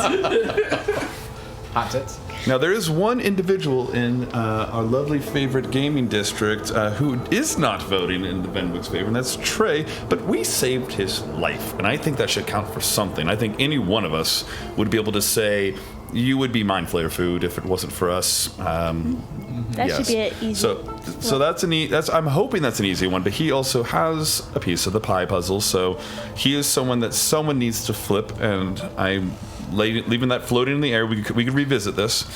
Gabriella is planning on voting for you, good Sir Days. However, if you are abstaining, we still need to secure her vote. I need to know if there's anything that, she just simply doesn't want any. There's no change in the business restrictions, so I don't see this being a conflict. She's an outlier in the Pinnacle District.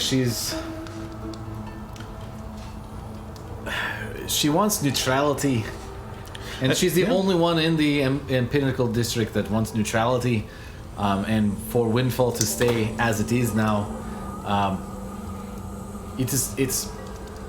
She may not be able to convince any of her other compatriots, but she could be probably convince a few things. Okay. Her son Darren being a traitor, she may even feel a little. Obligated to, especially the Jupiter Elite. So we can kind of count on her vote, but we should just still check in, just make sure. So we should just send someone just to make sure. That's what I'm feeling. Question: would you, Days, be able to convince her to say, maybe scooch that vote over to the side and maybe give that to Venwick? Is that a thing you could do since she's maybe voting for you anyways? Make a persuasion or intimidation, whichever you. Persuasion or intimidation. And I'll say you have to word. If you want to do intimidation, you have to word it a little bit differently. Yeah. It's a little more dire. Not that you're trying to. It is your responsibility. Yeah, not you're your trying to duty. You don't just say like "fuck you, Days," but like if you want to. I want to point out. Make it more dire. Is that what I mean. Katinka's breasts are making quite the fun noise in the chat right now. Yeah, boobies. Since this is like a political situation, I'm going to have cast Borrowed Knowledge to give myself proficiency in persuasion checks. Ooh. Oh, all right, amazing. Just stay right there. I'm gonna cast a spell. It's gonna be totally cool. Hold, please. You gotta time a shoe. just you open a book like. What does proficiency get you? Is it just your proficiency bonus? Your proficiency bonus. 9. 9. 9. Unless I have advantage because he likes me a lot. Because I've done a lot of jobs for him. Remind me again of the question.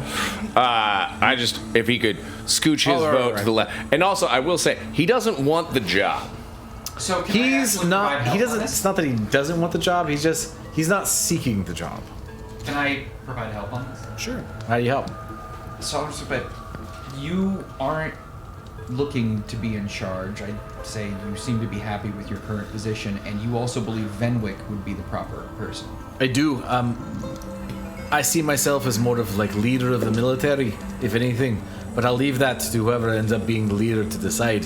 Well, if you want it to be Venwick, this would help. 17. I see what you're saying. Roll with advantage. 17. Yeah. All right. Yeah. So he's like, all right. I'll have a conversation with her during the dinner portion of things. Just to make sure that you're getting your piece of the pie, our good friend Days. I need you both to remember that Days is doing that. Oh, I'm keeping track of all this. So that Days does the rolls, because this is going to be an addition to your own rolls. No. I'm keeping track of who's helping who.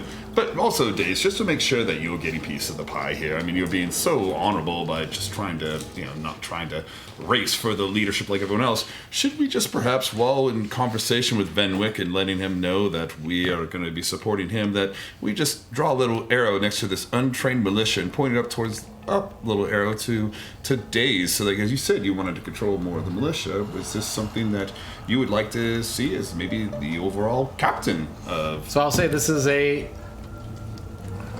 You're the general now. You're general, 4 stars next to Days. I'm gonna say one thing right now. Sure. This is the last of the free conversations with Days. because this technically counts as your redistribution of opinions. Okay. But I'm gonna give you this one because I didn't say that before. So I need you to roll a persuasion check. All right. 25. All right. 4 stars next to your name.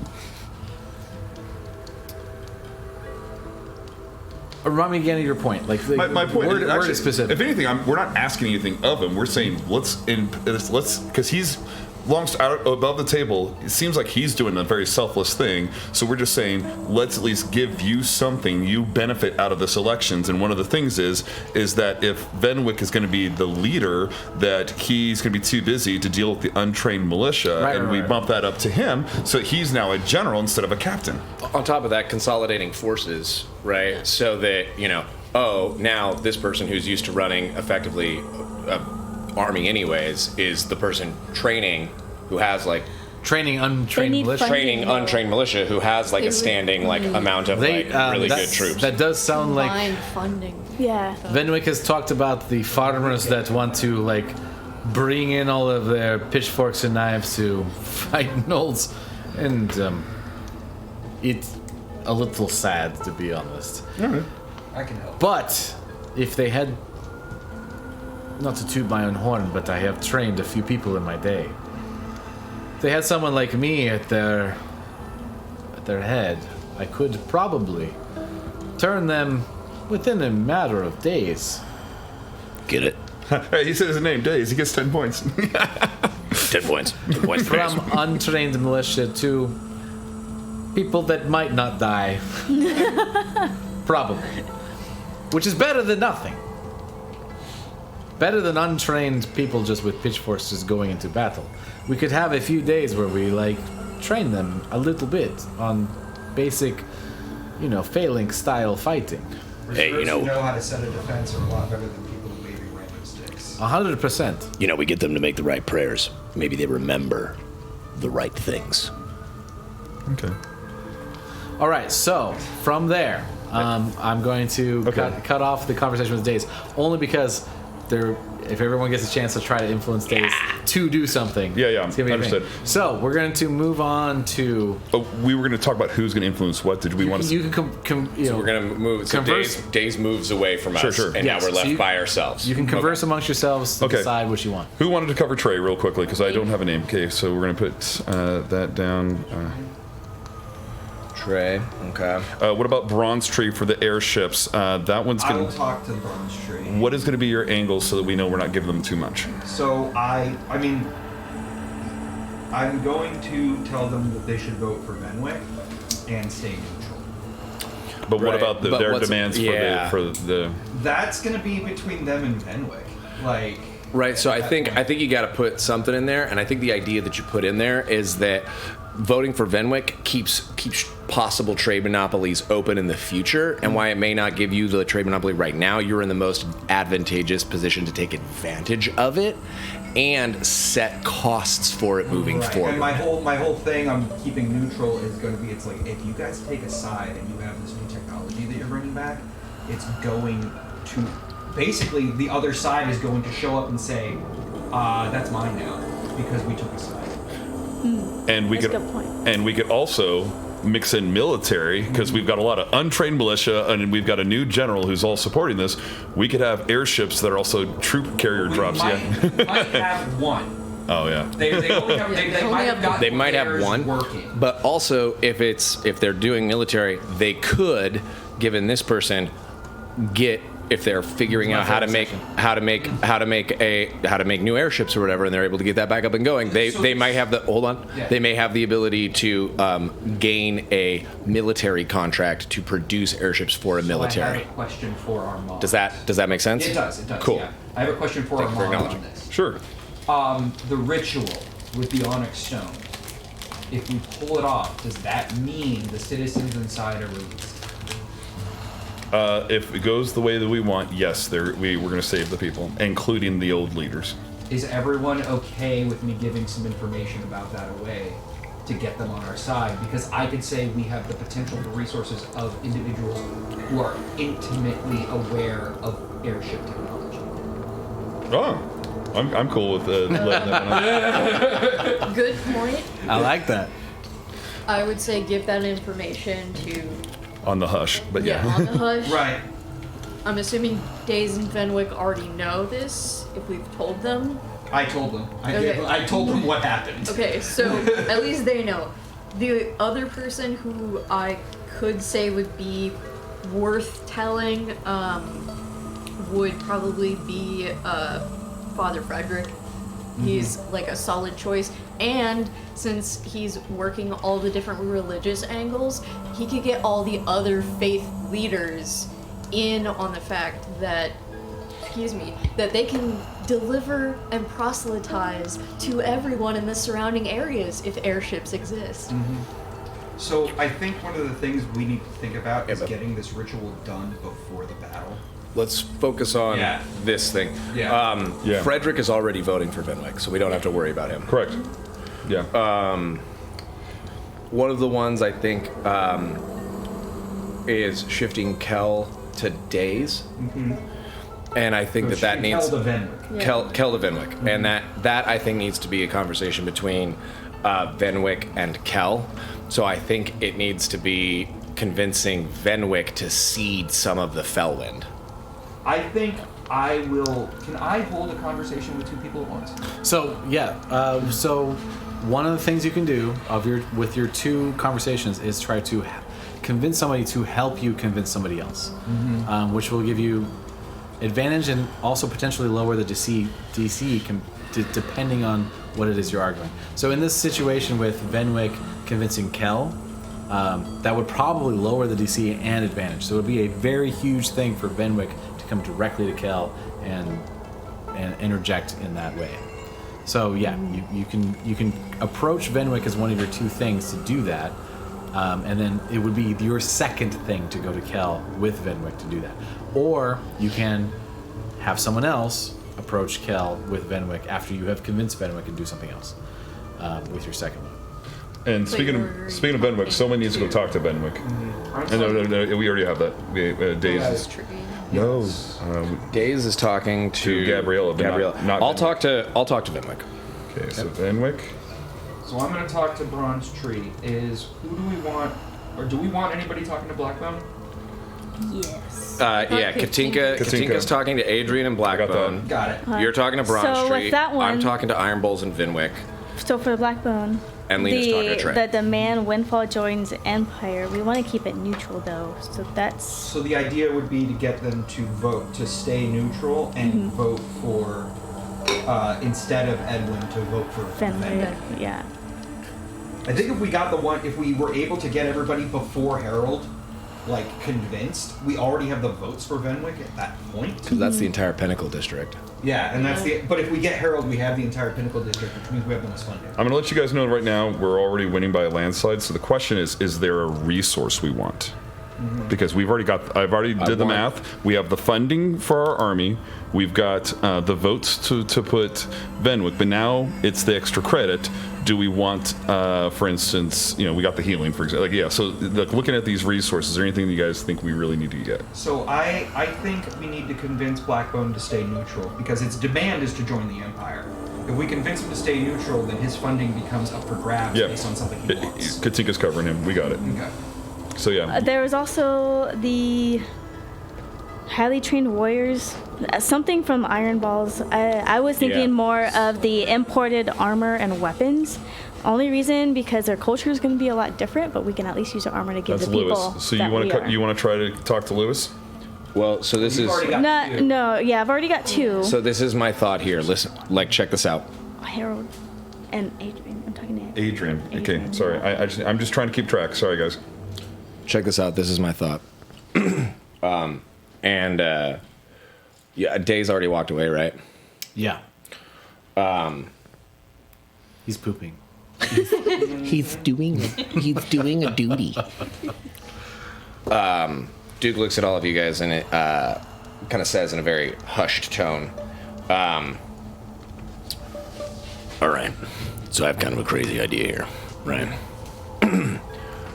Dynasty types, right? They prize strength a significant amount, right? So my game plan here, my gambit, is to challenge their leader, Iron Balls, right? And beat him into submission. Say if you, right, fall in line, right? If I can beat you into line, you fall in line. Bet these other guys, right, maybe follow suit.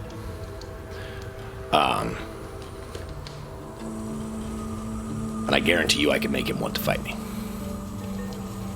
I'm not one to fight violence with. Well, hold on. Let me take that back. My alignment is neutral, so I'm like, I don't know if I want to go hardcore. Play your person however you want, but that's my game plan. So, I would suggest, rather than just having a brawl, perhaps a formal duel. Yeah, sure. I mean, however you want to do it, but Arm wrestle. Who are you two that you're talking to? So far, I'm just talking to Bronze Tree. Yeah, you're talking to Bronze Tree. Is there anyone? I think I can talk to... Does anyone know Jimmy the Juice? I'm friends with Jimmy the Juice. Ro had more interactions with him than anyone. Well, shoot, I've already got you for two people. I'm so. thinking I should talk to Frederick. Or, I'm sorry, I'm thinking I should talk to... Frederick's already voting the way we want. No, that was my mistake. Cal. Kel will be interesting. I wish you luck. So Well, I'm going to talk to Kel with Marcel's sending stone nearby. I'm going to put those two okay, all right. So I'll put you down for that, John. Kel and Marcel? Why? Because Kel is looking for land, and while it is a couple hours out, Marcel doesn't need to be as spread out as what we saw. He's not going to want to not be spread out. He's not being... what we saw was an aggressive stance. And it's going to be... It shouldn't take up that much space, because it's poor resource management that way for him. It's a lot of material he needs to maintain. I will say, Cal specifically wants city-centric land, and the land he's after is the reason he wants is like there's tons of land around the city that's outside the city, that's under the city, that's like he could take over a farm, he could buy out all kinds of pieces of land. What he wants is the land that immediately the elevator goes down to. He wants to have the first thing you see when you go down the elevator to Felwyn to be shops. And I'm going to talk to Venwick. I'm talking to Venwick to convince him to talk to Kel. Got it. And be like, hey, this could be a good dude. Put some shops down there, get jobs, make some commerce, people live better. That's my angle for talking to Venwick, so that Venwick can then go talk to Kel. Gabriella's being talked to by... So I'm talking to Iron Balls and Venwick. That's who I'm talking to, with me convincing Venwick to talk to Kel. Who's talking to Gabriella again? Days. Days. Right. Yeah. People remind me of that because I'm writing gonna down forget who everybody's talking to. Yeah. And I think Days is also talking to Venwick too. Yeah, I think he's got two. So yeah, I think he's talking to Venwick as well. Okay, I have a question for you. Is Marcel going to be like a free action, basically? Marcel, yeah, I mean, yeah, it's not going to be a required part of your interaction. Marcel is the one that's like, you guys put me here, like, you guys kind of vote for Marcel as well as Days. And I will say, like, whoever you want Marcel to vote for, you probably can just decide that. You don't have to. He's gonna vote for Venwick. Yeah, I'm going to talk to... does anybody want me to talk to Jimmy then? That's what I was asking. Can someone speak to Jimmy? I think you talking to Jimmy would actually be better because you can talk to him and be like, I'm good friends with Ro. Yeah, because I only have the one. So you can talk to Jimmy on behalf of Ro. That works. All right. Okay, wait, there was like... And I've got an angle too. Hold on. Pause. Who wants to talk to Jimmy then? Is it going to be you? It'll be me. Okay, that's fine then. Okay. So I still have one. Do you still want have one, that and I have one action? more as well. Is there anyone else on this list that you guys want to? Because at this point, it's do we try to pull in some of the old school Empire people, like the ones that run the Gold Warriors, but they're all leaning towards Edwin. I don't think it's gonna be easy to tell Edwin, hey, by the way, we're gonna have someone else win, but can we have control of your warriors? I don't think that's gonna I think fly. you go direct. Well, they're mercenaries, so you go directly to them. You could try to convince Goldwyn to fund because he funds the Golden Warriors. you could try to convince him to fund them around Edwin. Because we're already gonna get Jimmy. Which so is the most long shot. Most of the stuff you guys have picked are kind of easier ones. Yeah. But if you wanted to go for something that's a little bit of a long shot, convincing Goldwyn to be like, hey, you're funding Edwin, who's a lost cause, he's not going to win, and he's going to lose power in Windfall as of today with the council. Such a great name, Iron Balls. So how about this? I'll take on. It's because he has a morning star. I'll do the long flail. shots. He's got a flail. He's a dwarf with a flail. I will do the long shot, so I'll take care of. I'll start with Jimmy the Juice, and then I'll end up with Goldwyn. Because if I can convince the leader of the Gold Warriors, then I might be able to get Goldwyn and say like, "Hey, and then we'll just cut out Lord Edwin." I can throw you the help action for one of those. I'll probably need him for Goldwyn. Okay. And then who would like? So if you guys join up, then you don't have to pick a second one. So you join. So Yeah, so I only have Trey. So that means if you join up with Armand, then both of you get advantage on your checks And then for all three interactions. All right, sounds good. If you want to do that. and you're going for Golden Yep. Hollow. I'll do that. Yeah, I'm on it. So you guys are basically going together to all three. Okay. But it takes a little bit more time to go together. So that's why you get 3 instead of 4. So who would like me along with them? You gonna come with me? I can do that. All right. Actually, that makes perfect sense. Bro. Bro. So then Katika's alone. Well, if I could talk to Adrian, would I have his help? Yes, that's right. Okay. 100%. Okay. Yep. So I think we created advantage for all of us then with that. Pretty much, yeah. The only one who's not is your initial interaction with Adrian. Which I think You already I would get be advantage okay. on. Yeah, your DC with Adrian is going to be pretty low in general. Right. You also only get advantage on one of your choices with Adrian. Right. And overall, you still only get 2 because you're not That's fine. doing 2 with So- a PC. I'm looking at Harold Okay. Blackbone. All right. So we're going to go on the second part of this. Where we're going to go from here around and do the first of your interactions. If you are paired with somebody, we'll do the third one after the first 2 rounds. Okay? So, Me? yeah, you're paired with Duke. So you and Duke are both One doing comment. your first interaction. All right. A flail and 2 enormous Let's do Venwick first. steel testicles. Let's do Benwick first? Okay. Yeah. Who is it? What? There's a lot of fun chatter going on. 2 enormous steel testicles. Yes. Iron Balls. I have led Oh, please tell me he has a big 2-headed flail, like. Yeah. That's exactly what it was. I was like, oh, it's a Morningstar. No, it's a flail because it's got multiple. It's got multiple, at least 2. And Right. he's like, Hello. He's got his 2-headed flail in his side. Yeah. What can I do for? oh, by the way, if you want to, as Place your minis? Yes, as you guys come up. We're coming up this way? Yes. So days, kind of like, all right. Well, it's time to. Well, right. It's time. Fucking accent. Got this. Right. It's time to go to the fucking party. All right, man. Right. Let's go to a party. Let's go to a party. And you guys go to overdrive. You as a group. You get escorted up Escorted. a long winding staircase, one that Ro has done before, though Ro is not presently with you to describe what you're about to expect. You go and you keep going, and the staircase is on the very edge of the actual tower that's within the windmill itself, and as such, the absolute outer edge of the tower almost feels straight, as tall and wide as it is. But you keep going up, and you go up, and you go up, and you go up, and you pass. It's a hallway. It's not a big open space. It's a hallway, and so you see these stone walls next to you, but occasionally you pass a landing in a doorway that you don't know where it goes, and you pass several of those as you're escorted by guards, golden warriors specifically, up the staircase. Do I know him? Not personally. I chat with him. They're like, just don't worry about it. It's fine. And they keep escorting you up. And eventually, after a good while of ascending vertically, I get a 22 on my chatting up Golden Warriors persuasion check.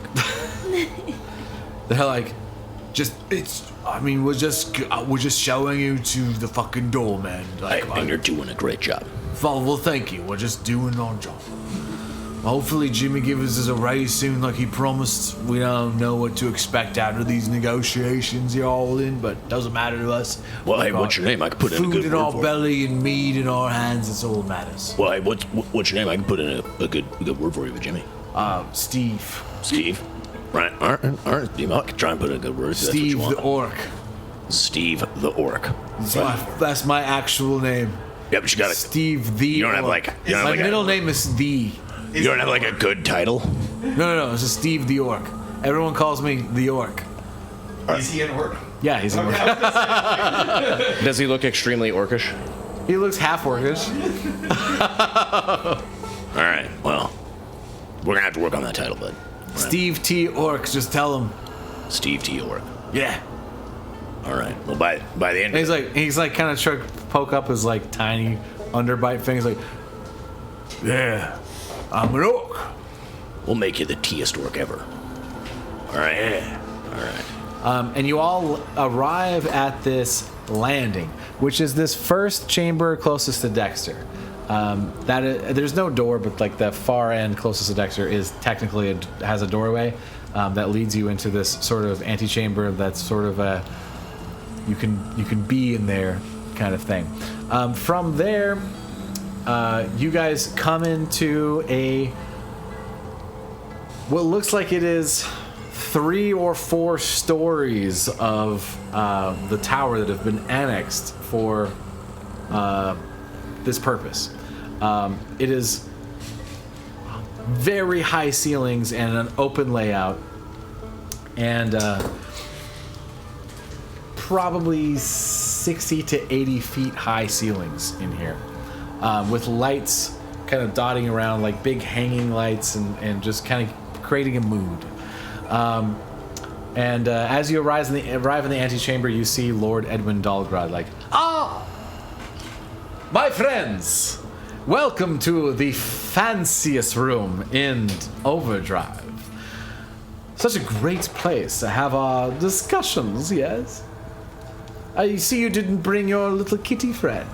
So disappointed. We'll pass on your greetings and the fact that you missed her. Well, so rude. I'm just making a conversation. Everyone else has already arrived. Days, good to see you. And Days is like, hey, yeah. I shake Lord Edwin's hand. Someone with some manners. Very well. Well met. Well met.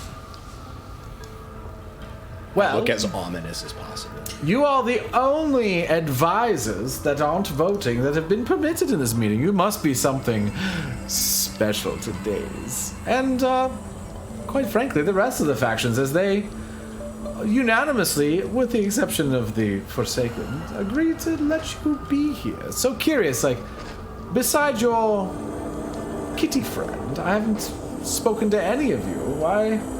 What's so special about you that you have captured the attention of seemingly everyone important in Windfall besides me? We have Windfall's best interest at heart, as we have saved each individual members from calamities, troubles, making sure that our powerful windmill stays up strong and spinning. I see. You're philanthropist, it seems. How dull. Well, you're welcome, as a vote has been cast about it, and my servants, other than Jimmy, have been unanimously discarded from the discussions, even though I had a plethora of very interesting aristocrats that really wished to be at this fancy soiree of Windfall's uppermost best. But I am happy to be the host of such a prestigious and potentially historic event for Windfall.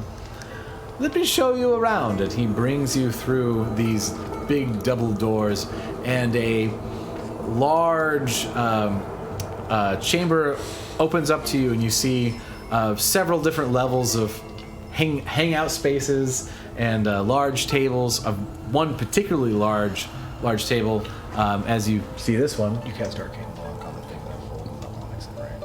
Yes. Yeah. And word or whatever it was, so that it blows up if somebody opens it. Yeah, we ordered it. It's like 64 damage. All right. So you see this big, like, sort of meeting table over here. You see, like, a kind of like a little mini stage. I did look for a bard to put on there, which there is one. I just didn't find it. And then There's a turtle you can put there. That's a good point. Oh no! Oh no! oh, I should just do that turtle. I see what you're saying. That's yeah. Where is it? Up. Oh no! Did No, you he get it back? hasn't? I think he might have taken it with him. Oh no! I know.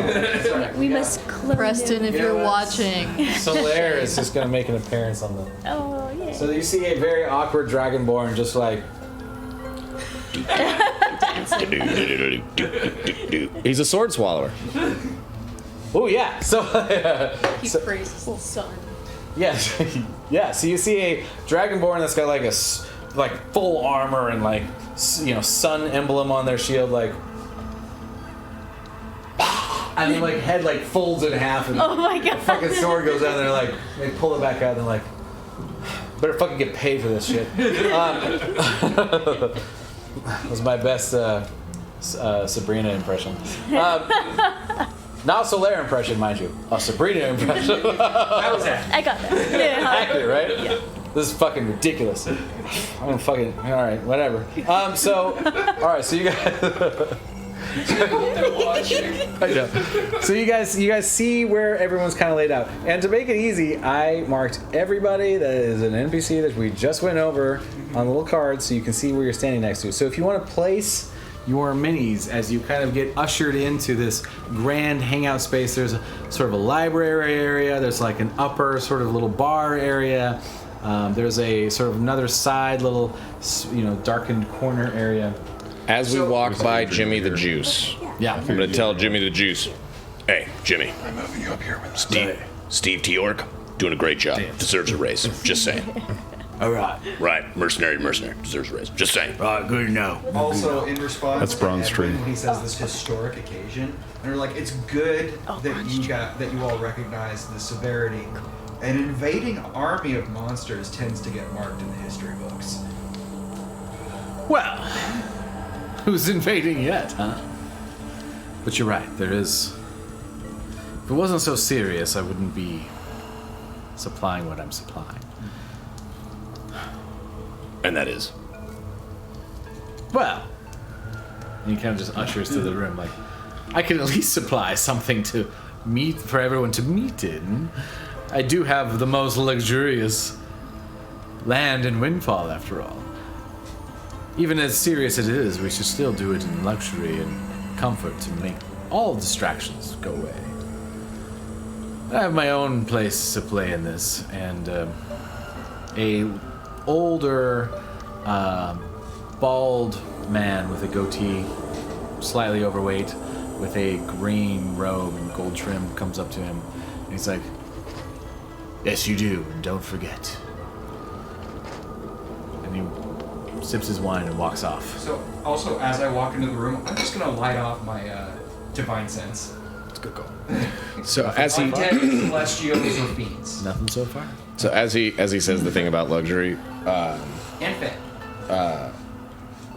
Duke is gonna be like, Right. So, in a time of war, your job is to provide luxury. Well, my job is to look out for myself, you understand. I've established something here, and though the war efforts for sure are a serious endeavor, I have other things I need to maintain. I'm sure this whole war thing won't penetrate all the way to Overdrive. Overdrive is in the center of the city. We'll put troops way before they reach Overdrive. I will donate my glorious gold warriors to the cause under the right circumstances, and they will definitely help protect the city. I'm not without a stake in this game, after all. If the city falls, I fall too. It's going to be hard to furnish all this and be served when their servants are all dead. So as you get into this, yes, exactly. As you get in this whole thing, and I don't mean to cut you off, I'm getting to the point where we can start doing our individual conversations. Yeah. So you come in, you establish yourselves where you want to be, and we're going to start with Valgan. Who do you want to talk to? I think. First, I should say. And your second one will come after the first round. And since we'll do brain off. You still get advantage. Yeah. Well, since that's kind of leading me to where I need to be, I think I'll talk to Dalian. Okay. Bronze Tree first. So where did they end up? Bronze Tree? Is here. Okay, so they're up there. So. Well, yeah. I think we should do the politics before we do the fighting. Sounds true. Just to let you know, you're busting in on our dance floor right here. So this is Got a mosh pit going. And I am going to approach them. A couple of drinks in hand. Sword drawn. So you walk up to a half elf that you remember seeing kind of in one of the corners at Bronze Tree Bar when you were there. He's like, "Oh yes, hello. So good to see you. Another half elf. Thank you for the drink. I'm with it. What can I do for you? Well, What can I do for both of you? I wanted to talk to you about a interesting rumor that I heard. Oh, well, pass on, do tell. I hear the Bronze Tree might be, its fortunes might be rising into the sky soon. Well, what you've heard is mostly true. However, it requires a certain resource that we have yet to figure out how to acquire. That is the stone created from a heart of a dragon. But with any such stone, we should be able to raise our bar as a mobile attack force, no problem. We kind of hoped that maybe someone in the Pinnacle District possessed such a stone, or someone had a connection that possessed one such stone. Well, we'll get to the power source issues later. I know a good artificer who might be able to provide ideas. Well, excellent. But We were pretty sure it's very specifically the heart of a dragon that is the power source. We know the function, but all of our information about dragon heart stones is spotty at best. The Pinnacle District is... Everyone guards their own secrets. We even went to the Dragon Heart House. They are literally named Dragon Heart. And, well, I went yesterday and Dolan didn't answer. It was very strange. Yeah. yeah, unfortunately, due to the nature of the attacks on the city, they fell victim to our common enemy. Oh, well, do tell. Well, hold on. Right. Because everything has a price, right? It's merely gossip. If something befalls... Excuse me. There are very few things more precious in this city than gossip. Fair. So what do you offer in exchange? Well, my offer stands the same. Although it would be very interesting to find out what juicy details you have about the Dragon Hearts. My offer is a singular functional airship, which the world has not seen for 1,000 years. In exchange for help activating the airship, and as well as exclusive rights to the airship port in Windfall, which I think is obviously very simple. I also understand Acceptance of that as being we all have the only functional airship in existence that we know of.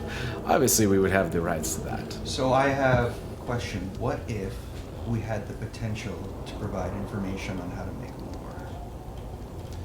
Well, we imagine we would make more just by getting the first one functioning.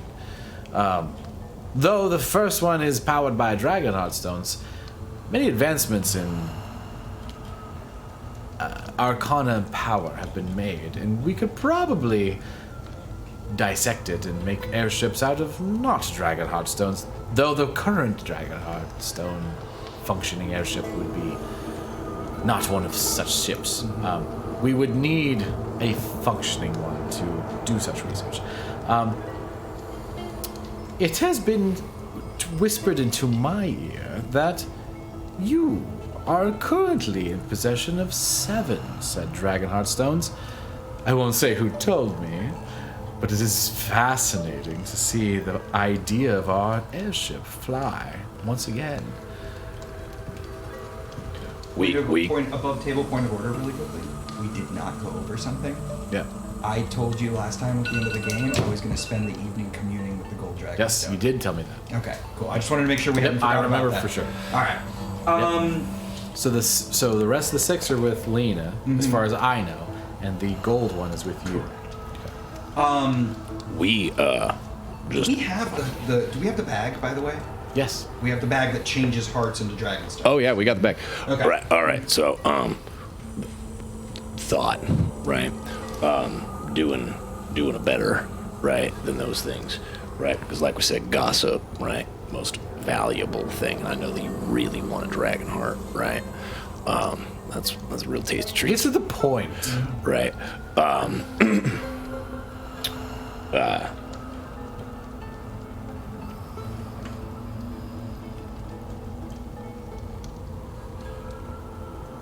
We need you to vote for somebody else. What do you offer for this change in vote? Or what do you say could convince me otherwise? Which vote are you referring to first? Well, it's a person that keeps things pretty neutral, right? So it would provide you the ability to, I think, through your own extraordinary means and ability at commerce, develop a monopoly in your own right. So it doesn't impede your ability in any capacity to do so. I see. But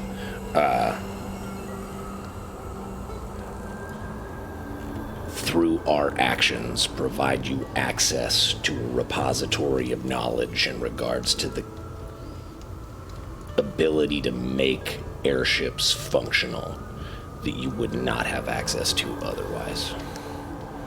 That sounds very appealing. Without a Dragonheart stone to study, it would be mute. But you have my ear. Also, I'm curious about why you would want to ally with the Empire. Well, the Empire has the most ability to import the things that we typically do, and the most infrastructure that, should we be able to, like we think we might, create airships, they would be the highest buyers by a long shot. So I have 2 questions for you in that regard. The first is, what do you suppose our neighbors on the Dynasty border will do the minute they learn that there is a functioning airship in the service of the Empire? I hadn't thought of that. Well, I imagine they'd be pretty mad. And secondly, how do you suppose the Empress would feel about an airship that is being powered by the dead part of one? Well, we would only study the magic. We would be able to replace it. 1,000 years ago, they had nowhere near the knowledge of Arcana that we do now. We wouldn't need to kill any more dragons for airships. This is barbaric. We just need one. Probably only temporarily, honestly. Maybe a week, 2 weeks. Under supervision, I will need to speak to my fellows, but we do not leave it out of our sight. Are you saying you have a dragon heartstone that you would be willing to donate to the Bronzery? I'm kidding, I know you have one. I'm not playing that game. Under supervision, we do not leave it. It does not leave our sight. And we will need it back. Should I say I need it, it comes back to us instantly. And what you want in return? I would like you to vote for Venwick, and I would like you to maintain the neutrality of Windfall for its own safety and keeping us out of a war between 2 empires. Make a persuasion check. The DC is 5. With advantage. With advantage. is bringing up the potential war. Put that down. There's all kinds of things that brought that down. Well, that's a nat 20. All right. All right. Roll to see if you get double nat 20s. I'm gonna put a happy face by his name. Yeah, it's a 6. All right. So 26 total. In this particular situation, with the overwhelming evidence and the offer of the Dragonstone, you will not need to make a second roll, or present additional evidence. He commits to voting for Venwick. Woo, woo, good job. Who's that? Bronze Tree. That was Bronze Tree. Bronze Tree. Bronze Tree. And he is going to. Got an airship. Congrats, you guys. He's going to go neutral. Yeah. Yeah. Okay. So he's not going to vote for the Empire. He's going to go neutral, and he's going to vote for Venwick. Should we just stick with John and have him talk to Kel next, or we should keep moving on? I don't think I'm talking to Kel. I have your name next to. No, Venwick was talking to Kel. We're Venwick. gonna get Venwick to talk. I'm gonna get Venwick to talk to Kel. So I'll go talk to Venwick next. Okay. Okay. Or we can go in line. I think we should go around a couple of times. Since you guys are going together, so it's Yeah. going to be all three of who your guys are Okay. doing. Yeah. Cool. Well, I thought we were gonna do the third one last. Yeah.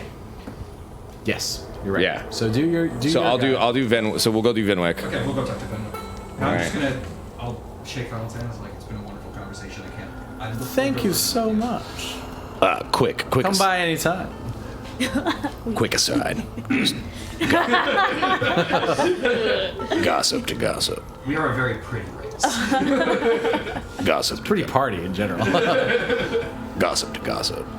You talking to Venwick? Yeah. No. I'm talking to this guy, Fallon. Yeah. I tell you what happened to Dragonheart. You give me some juicy gossip on Iron Balls. I appreciate where we're going with this.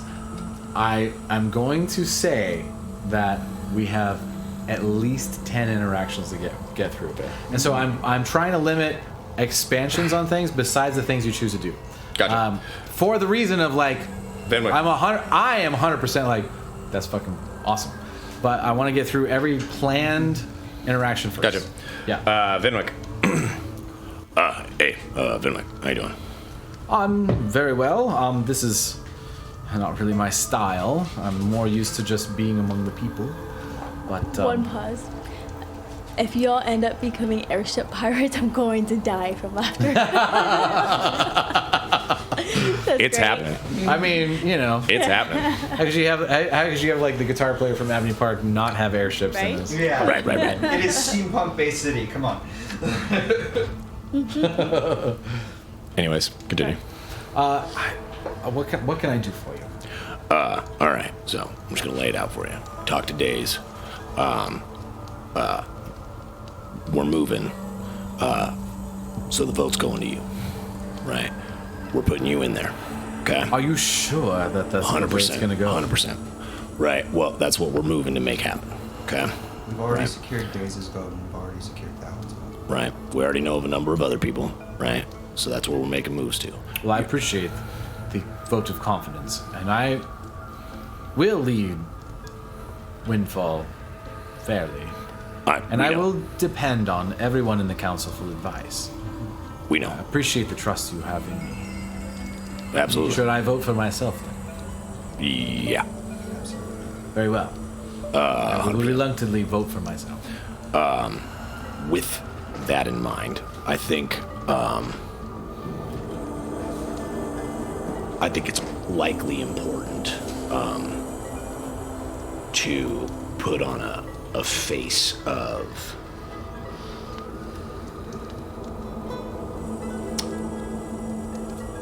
willingness to work together, to collaborate.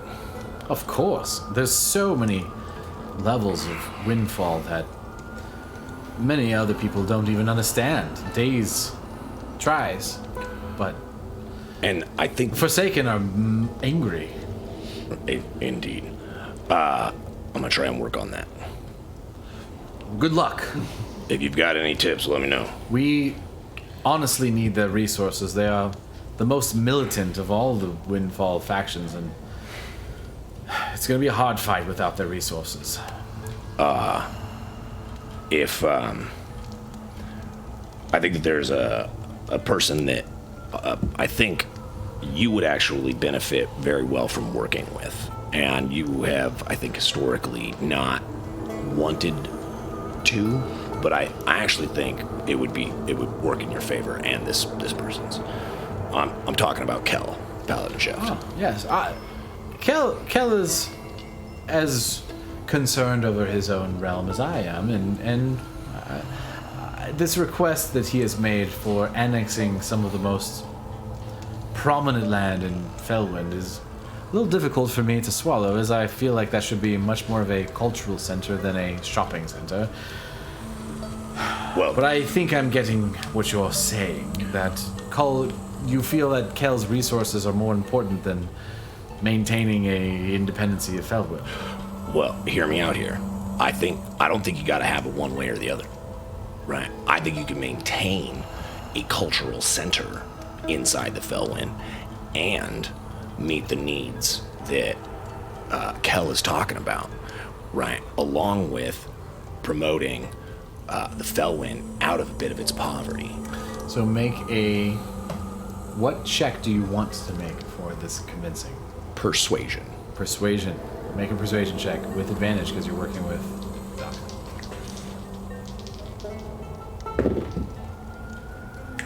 It's 22. 22. Benwick's like, the DC was 12, by the way. Nice. Beat by 10. Yeah. Yeah. Benwick's like, it seems pretty silly to think about the long-term Felwind in the moments like this when a army of elementally enhanced gnolls are heading to our doorstep at this very moment. Very well. Kel can have everything he wants. We can, like you say, fit our culture around. Well, I wouldn't necessarily give him everything he wants. You make sure that the shops that he opens are maintaining the cultural significance of the Felwind I'm people. sure Kel will be open to these ideas, and I'm sure sometimes someone will get the position of a shop and take advantage of their location. But Absolutely. regardless, If it means what you're suggesting is giving up part of Felwind's land in exchange for resources that Kel has, and in this you have convinced me that that is worth more, and I agree. And those but my other thing is partnering with Felwind citizens in those shops. Because if it's on Felwind property, it should go to Felwind citizens. I agree with that as well. Right. So you can count Kel's demand met if you want to.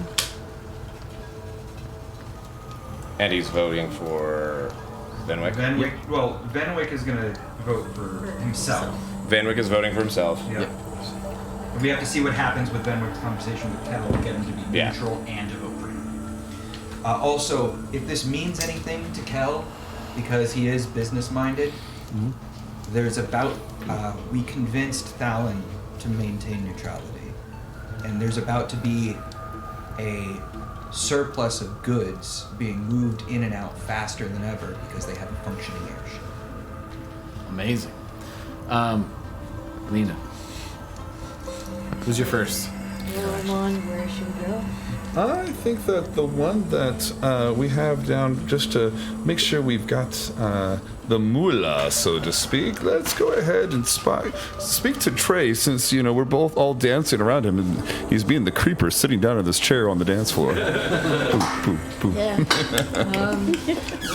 And yes, just as a quick reminder before we talk to him, he's right now thinking about voting for Edwin, but he wants everything to remain neutral. We need to remind him that Edwin wants Empire, and at least most of his people do, and that we also saved his life, so Trey owes us one. So talk a little bit about, oh man, I really pulled that shoulder beating up that mind flayer that almost ate you. Yeah, these are all things that you can use. Definitely. Is that spooky root beer? Can definitely work that It should angle. be. Right. It's it not. has the colors and It does. everything. Yeah. Awesome. We also, I think, as we're like, well, I don't know, are we doing this all at the same time, or can we confer in between our combos?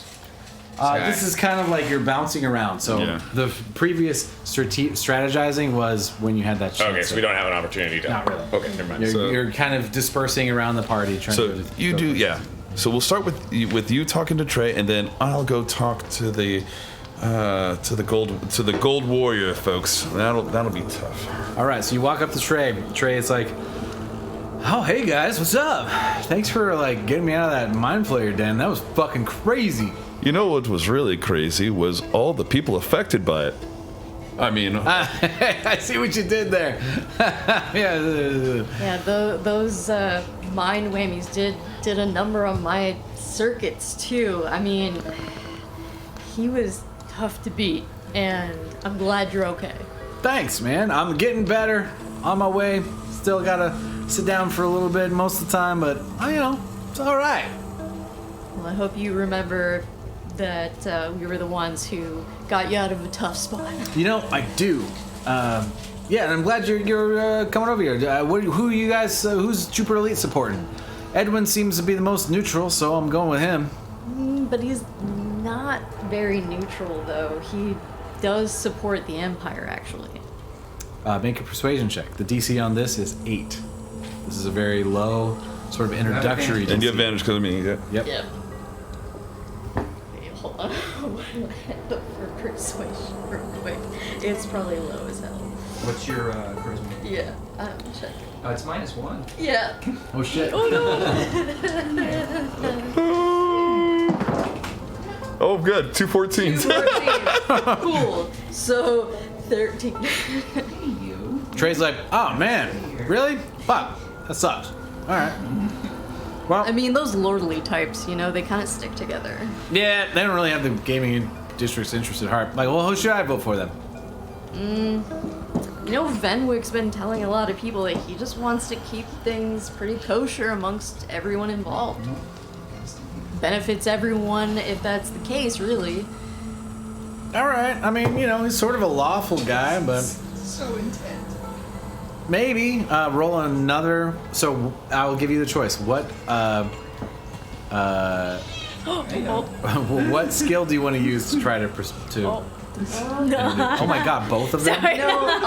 Look at how many push-ups I can do. There's a terrible beast. Above table, Armand. Should I do some impressive feat to really be yeah, I trust you, that's awesome, or should I use my wisdom to be look, I know Vanwick more than you? Well, I think the DM wants a skill, so you can't just do wisdom. So you have Okay. to relate it to something along those lines. So, one of the things, though, that because you want to tie in a skill that you're pretty Insight? strong. That could be. What it could be is you could tell the DM I want to use insight to get because he seems to be a bit wishy-washy. Yeah. And yeah, so try to. Yeah. See. Insight would be a good one. Yeah. Yeah, so I'll give an insight check. All right. So the DC on this is 16, Okay. You have advantage. which though. with advantage. Plus 16. Okay. Oh. So 15 plus 6, so that's a 21. 21. To know what. So as he's talking, he kind of Trey is saying I gotta look out for the neutrality of my casinos, but ultimately he's I do want what's right for the city. So remind me again, what you're trying to convince him of? I'm trying to convince him to vote for Venwick and not for Right. Edwin. So he's yeah, Venwick's a little bit of a square, but if he's neutral on, Empire versus Dynasty, then that's good enough for me. That's what you kind of pick up from him. So what do you say to him? I'd say, yeah, I know Venwick's kind of milk toast, but he loves everybody kind of equally, and he would do right by everyone equally, I think, no matter where they came from or what they're trying to do. I mean, if the gaming district stays the same and we can just, have our brothels and have our gambling. Yeah, absolutely. All right, yeah, Venwick. All right, I'll vote for Venwick. Fine, that sounds good to me. You're the best mind flayer. Oh, buddy. thank you. We're up to 6 on that. We probably have more, but yeah, I'm keeping track. So we got Thalen, Bronze Tree, Venwick, and then Trey. Those were the ones we just influenced, right? Yeah. All right, we're good. Okay, and then I want to share something with the DM first. This isn't going to be something that could happen in game since it obviously can't happen, but I want you to read this right here, and this is what I'm doing on the side. So basically, I'm using the sending stone, like I'm chatting with Ro, like we're just a bunch of chatty catties. Well, there was a thing that happened at the beginning of the session Yeah. where he sent the stone that Ro Oh, had. then I didn't. I thought she had the stone. Okay. Yeah. I just wanted it to have it as an endgame fact. Yeah, no, that's awesome, but Marcel has the other side of so the stone. yeah, I was gonna say like it's either Ro or Marcel at this point because of that. And I was unaware. I guess I missed that yeah, conversation. we talked about like Ro being like, oh, I'm gonna be gone for a little bit. All right. Here's the sending stone if you need it. Please take care of Frank. I know I like trinkets, but it's okay because my brother told me. But I'm going to be all right. I'm gonna think about All right. some things and I'll Accepted. be back. And no, sending stones only work once per day? Technically, yes, but Technically. lot Not in of- this world today. a lot of DMs use them as walkie-talkies, and I kind of agree with that because it is much Otherwise more it's crap. RP engaging. Okay. Then what I'm going to do is I want to start with, and first off, I took a look at detect thoughts, and they only get like at least saving throws to know like if someone's peering and reading their thoughts. If I try to push in and dig deeper, if I just try to read the surface thoughts, then it's just simply helping me out in conversation. So that's what I want to do is I want to find a private corner before I talk to my people, cast detect thoughts. Awesome. Yeah. You gotta do the wizard angle. I mean, you're the enchanter, right? Like Yeah. this fucking. That's what you do. You gotta do the do. Gotta do the do. And I want to summon. I can't find Jimmy out here. Is he out there? He's Give me the juice. He's up there somewhere. I think he's No, not the first time here. This is the dance floor. right here. There he is. He's next to Edwin, not the person I want him to be talking to. So what I want to do is position myself like so there's enough people, and the way that you could really assist me is to distract Edwin. Yeah, or split them. You know, like Edwin, I have questions. and I'm gonna find myself over near Jimmy. I'm gonna be like, hello there, Mr. Juice. I don't think we've really had the pleasure to. We haven't both seen you around. Gaultier seems to think very highly of you. Well, yes, absolutely. I mean, we get shit done, and people usually don't like it when people I rock with appreciate that about people. them. Really? Yeah. So many people don't do fucking shit. Exactly. Yeah. I mean, here you are leading like one of the most impressive units. The most impressive. Golden Warriors. I mean, you're bringing the bling, you're bringing the pain, and they just. How many wars in? Not much because they're not taking action, and you know action's coming, right, Jimmy? Oh, yes. I'm about to make my biggest payday yet. All my golden warriors will be able to almost retire with what we're getting. Ah, yes. Being part of a war, you know. You're a mercenary too. You're part of the Jupiter Elite, right? Oh, yes. And Yeah, I'm sure you're looking forward to that payday Well, too. what do you think I left my previous employer and I'm with the Jupiter now? This is where the money's at, right? Being mercenary. Make a persuasion check with advantage. All right. While he's working Jimmy, I'm just gonna like chat. Okay, that's actually pretty awesome. Oh, that's 18 plus 6 is 24. You know, I did hear that you were working for other employers before. Why did you switch to the Jupiter Elite, like the most goody two-shoes, low-paying mercenary group in the city? Well, you see, you always hear the thing about money, about power, but when I found out that money and power that my previous employer, and I use air quotes, he was mind-wiping people and used it against me. He actually wiped my mind. I didn't have a choice anymore. There's a difference between being a mercenary, trying to stand up for doing what you want to do, versus you're now just a drone doing what they tell you. Then you're a slave. And that's what he was doing to the Knolls. That's what he was doing to many other people as well. He was making them slaves. What's that have to do with me then? It's just like, what? With you? Psh, it doesn't mean shit because we're not talking about my previous employer. I'm just saying that we're alike because we know where the gold is at and where the power is at. And I'm going to say we've just procured a good deal of money. We have some people, dare I say, are quite wealthy, and we're getting ready for the big fight against my ex-employer because he is coming in with an army. He's coming in with those slaves, those gnolls that are now enhanced. He's coming in with people that are under their mind whammy controlled. So we're putting out money and we're collecting the mercenaries, and that's why I want you on our side. It would mean going against my employer. We're gonna have your employer come and join us. We're in that conversation, but the thing is, though, is that Doubt it, but money speaks for me. So exactly. you've got the funds. We got the funds, and even from your employer's funds, if you know what I mean, because your employer, the one that commands and all that whatnot, we're gonna try to. It's like, and we need you also to support Venwick in this regards because he's the one that's going to have more funds, and we're also going to... Edwin wouldn't like that. He pays my bills. Edwin doesn't pay your bills. It's his boss, and his boss is going to be... Gordon wouldn't like that. He wants Edwin to lead so he can have a funnel from the Empire to Windfall. If I go against him, then I effectively fire myself from Edwin's employ. Well, what if you work for us then? Because we're willing to So pay you're you. saying the Jupiter Elite would hire the entire Golden Warrior force? If it is truly one funding, yes. It would be. Yep. Yes, I can assure you that. So it would be. So I will say, it would be up to the leader. So whoever the leader ends up being Okay. diverts the funding. Correct. So if you put in the ear of the leader to be like, hey, we should definitely fund and take over the Golden Warriors because I convinced them Yeah. to literally fire themselves for the sake of the cause. Correct. And that's why I said... So, yes. this is a very difficult, convincing thing. Sure. What skill would you like to use to try to convince them, and how would you like to use it? I would love to either use History or Arcana to let them know who the opponent coming in is, because right now you're just you are the best warriors, but you're not being used. We have a war coming. History seems pretty approachable. 'Cause this is what's gonna happen. How would you use history to convince him? And I'll tell you right now, the DC is 20.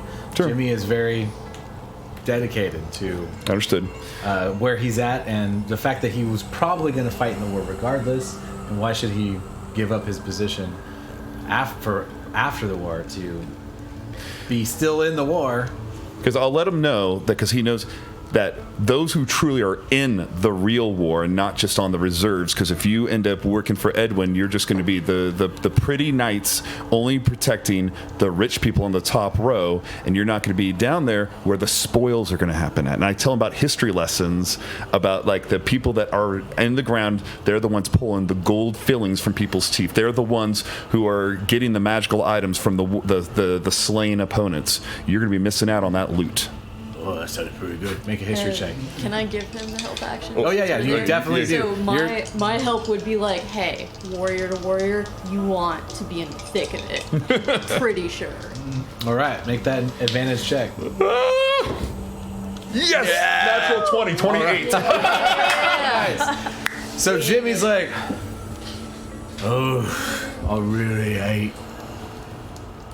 ditching the client, but if you can secure the funding, We will. We have. then I'll agree to ditch Edwin and join Windfall as a whole and not be singularly allied. Almost makes me vomit to say I'm fucking doing the right thing. But are Well, find myself a gold teeth sounds pretty appealing. So, Well, history does have its ugly spots, but it at least tells the truth. And you know that's where the money's at. very well. all right, Tinka. Alright. We're at 7 votes. Sorry, Hell next yeah. to Adrian. Oh, and we stole a couple from him. So he doesn't have 7 votes anymore. Ah, Katinka. What can I Adrian. do for you? You're looking very charming today. Oh, of course. I mean, look at me. Look at you. We're both horny. You get it? Because Yes, we both have horns. I got it. Yeah. It's Thanks. hilarious. Anyway, she gets all flustered and everything. So this is a pretty big deal. Yeah, this is crazy. Trey seems to have a pretty good handle on things. I am here as a support representative to make everyone else in the gaming district feel like there's enough representation within the council. But my vote is mostly neutral. Yeah. Well, I think we're definitely in line with looking at Benwick, of course. Benwick seems to be the only person that cares about the actual people of the city. That's where my concern is, and what I've always fought Trey on. He's very focused on profits. But there's been people that live in the gaming district, as you know. You used to be one of the people that lived in the gaming district, and the situation there is getting better with the right people in place, and getting rid of some of the people that you helped get rid of has made a good power vacuum. That's good. Yes. Speaking of, I think I could use our help. Of course, anything for you. Well, we want to look at Blackbone Okay. and see if we can switch him over to Benwick. Well, a very difficult task. But Blackbone is pretty singularly focused on importing from the Empire. Perhaps, being that even though the Forsaken District will not work with him directly, they will work with me. Maybe we have a little bit of a shuttle situation where I help Blackbone import the things from where they want, and the Lewis doesn't need to know anything about it, huh? We'd have to make sure they stay neutral, though. Of course, neutrality is my entire goal. Now, if we can convince him to still give us the funding, though. Well, it is up to him, of course, but if he sees no impedance on his goals, I see no reason why he wouldn't fund the same. If he wants to ally himself with the Empire, but then suddenly feels that there's no benefit, maybe he changes his mind. I'm thinking Jupiter Elite is still an army that we could build with Benwick. Yes. Let's go talk to Blackbone and see what we can do, huh? Okay. All right, so you guys head to talk to Blackbone. We're gonna come back around to our second round now. Who's your second person you're talking to? Well, we talked to Benwick, so we're on our third right now. Third, yeah, of the two of you, for sure. Yes, Yep. sir. So, do we want to deal with Iron Balls right now? Deal with Iron Balls right now. It's you're Right. leading that one. Sure. Grab him by the novels. All right. Quick above table combo. Cornerius. Do Lewis, Sora, and Iron Balls. They all kind of have this singular hate for the Burning Hand. Right. Okay. So as like we They're all kind of standing next to each other, I think. Yeah, we're all right here. Yeah. Okay. They're all, yeah. Okay, as we kind of head off. I have a quick point of order Sure. too. My mount is out. All right. Nothing's showing up without me knowing. It is out front of the windmill. It's definitely not allowed 9 stories up into the tower. No, yeah, but I mean, he is down like in basically outside of overdrive, so I know I can be communicated with. You know what is allowed 9 stories up?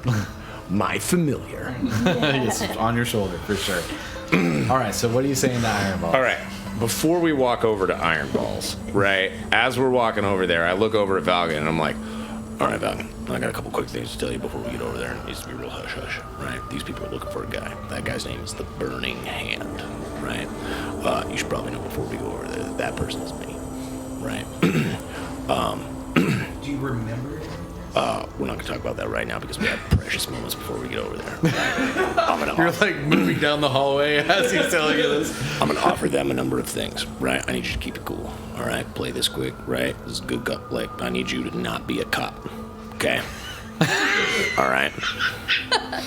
You invited me. Okay, I agree because it's better if we're together. It looks real good. There's like a yin-yang thing going on. It looks real nice. So, Good cop. right, I'm really glad that you're with me. We're going to do this right. Iron Balls, how are you? Before And- that, just a quick bless on the two of us. All right, 100% fair. Cool. So you guys go in with a blast.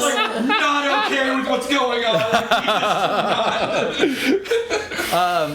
You walk up to a old dwarf that looks like he might be part Duergar. Oh shit. Okay. All right. Not entirely, but he's got a little Yeah, bit of yeah, a yeah. grayish spectrum to his skin. He's got a giant eye patch on one side. He is got a flail in his back. In his Yeah. back, there's just two iron-looking spiked balls hanging from the side of it. He is in full plate mail, the thickest plate mail you have ever seen. So much so that you're like, I'm pretty sure he actually can't move that well in that. It's almost for show. It's almost an intimidation tactic. And with your history, you're like, that doesn't seem that functional. But whatever. So you walk up to him, and he's like, Who approaches Iron Bowls? Hey, name's Duke. Welcome, Duke. Can't help but notice your team of intrepid adventurers never visited us. Never bothered to come to the Forsaken, as is the rest of this Forsaken city. No disrespect. But that's 100% not true. You can ask Lewis over there. Lewis is like, yeah, they definitely came and visited. I helped them with like a Mind Flayer Blaine thing that didn't actually work out. But they were very insistent and they tipped us really good. Pleasant experience. It's good to see you. Good to see you too, man. It's good to see you. Sora's like, I don't trust him. I mean, we could have. His armor is black and shadow-filled. He turns to Iron Ball. She turns to Iron Balls and is like, When she says that, I'm like, She's smart. You're a smart lady. Smart lady. we can do for ourselves, Iron Balls. The dwarf looks over to you. I'll make my own decisions. Let's hear what the Shadarkai has to say. So, what do you present to us? All right. Well, okay. So, from what I hear, right, you're not. I mean, again, no disrespect, right? Forsaken District doesn't have a very good reputation, right?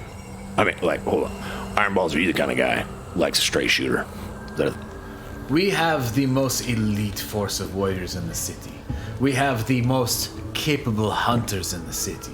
We have an elite strike force led personally by me that is the most capable in the city.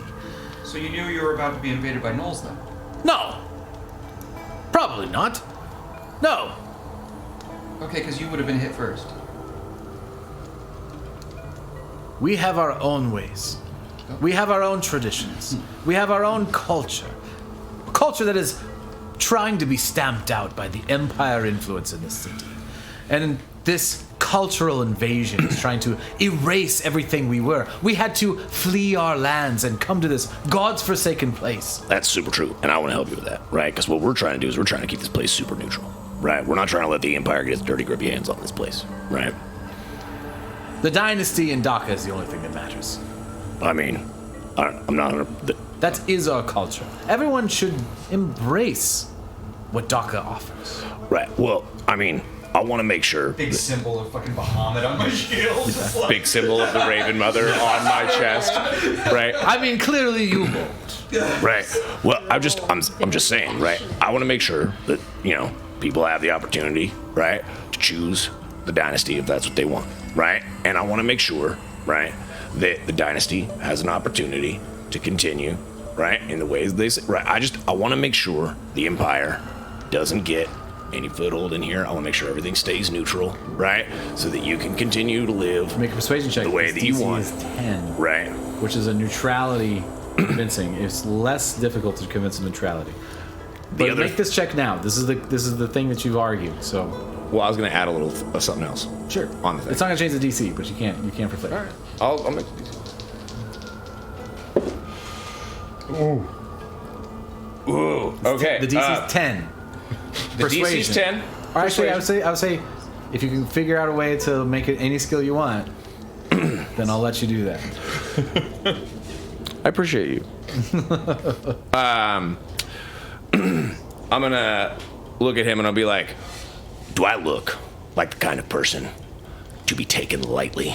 and I like put my arm on the table and like flex it like real hard so that I can roll athletics. Dude, yes. Go ahead. I get a 10. Exactly. Exactly He a rolled 10. a 1 and a 3. I'm like, Amazing. as soon as I saw them, I'm like, fuck. Here's my point of inspiration. Please reroll. I have You're blessed. 11. 11. Also, So yeah, you put your arm on the table, and your arms are just crossed behind him, like trying to like push your arms up a little bit more. And he's like, Do appreciate strength. Even that strength. Now, things as they are now are probably better than they could be if it was Empire rule. And if your argument is neutrality, then I'm definitely open to listen. now, the man we want is Venwick. I'm sure you know him, Yes, Venwick. right? Now he's a man of the people. He's trying to like curb our drug imports and other things. Well, he's like I said, he's a man of the people, and you can't argue that, right? Whatever else, right? Whatever else he might be trying to do, you can't argue that he's not looking out for people. Okay. And at the end of the day, that's honestly what counts. True. Especially in this moment. We're all trying to convince ourselves to enter in this war with this unseen agency of fucks. Now, if you can offer your troops, vote for Venwick, stay neutral. I have a prize I think you're very interested in. That's a difficult ask. We are very singularly focused on joining the dynasty, but you have made a point and I am listening. What do you offer? I offer you the location and the potential to duel the Burning Hand.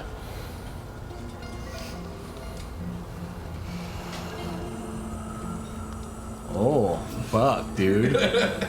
He looks at you like, I would very much like to take you up on this offer. What do you ask in return? I ask you the things I just asked you. You vote for Venwick. You pledge your allegiance to the city. And I get to slay the Burning Hand with my own hands? You will get to duel him in a formal duel. make a persuasion check. The DC was gonna be 22. It's now 18. I will say, your skill of your choice. So athletics if you want it. Challenge him to a thumb war. You got We'll this. do. Yeah, we'll do athletics. Okay. With advantage, because you're rolling with Valgan.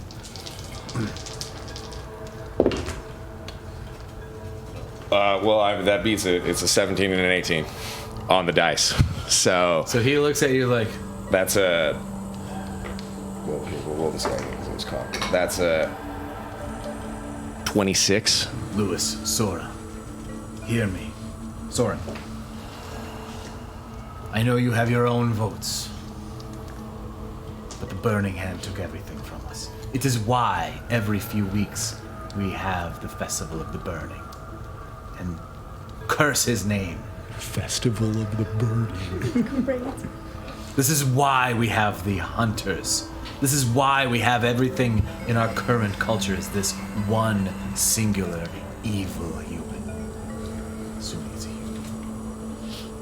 Person. And it would be my honor if you chose me as your champion of the House of the Trading and the House of the Warriors. To rid the world that took the world from us. Vote with me. We can have this. I'm going to make some rolls.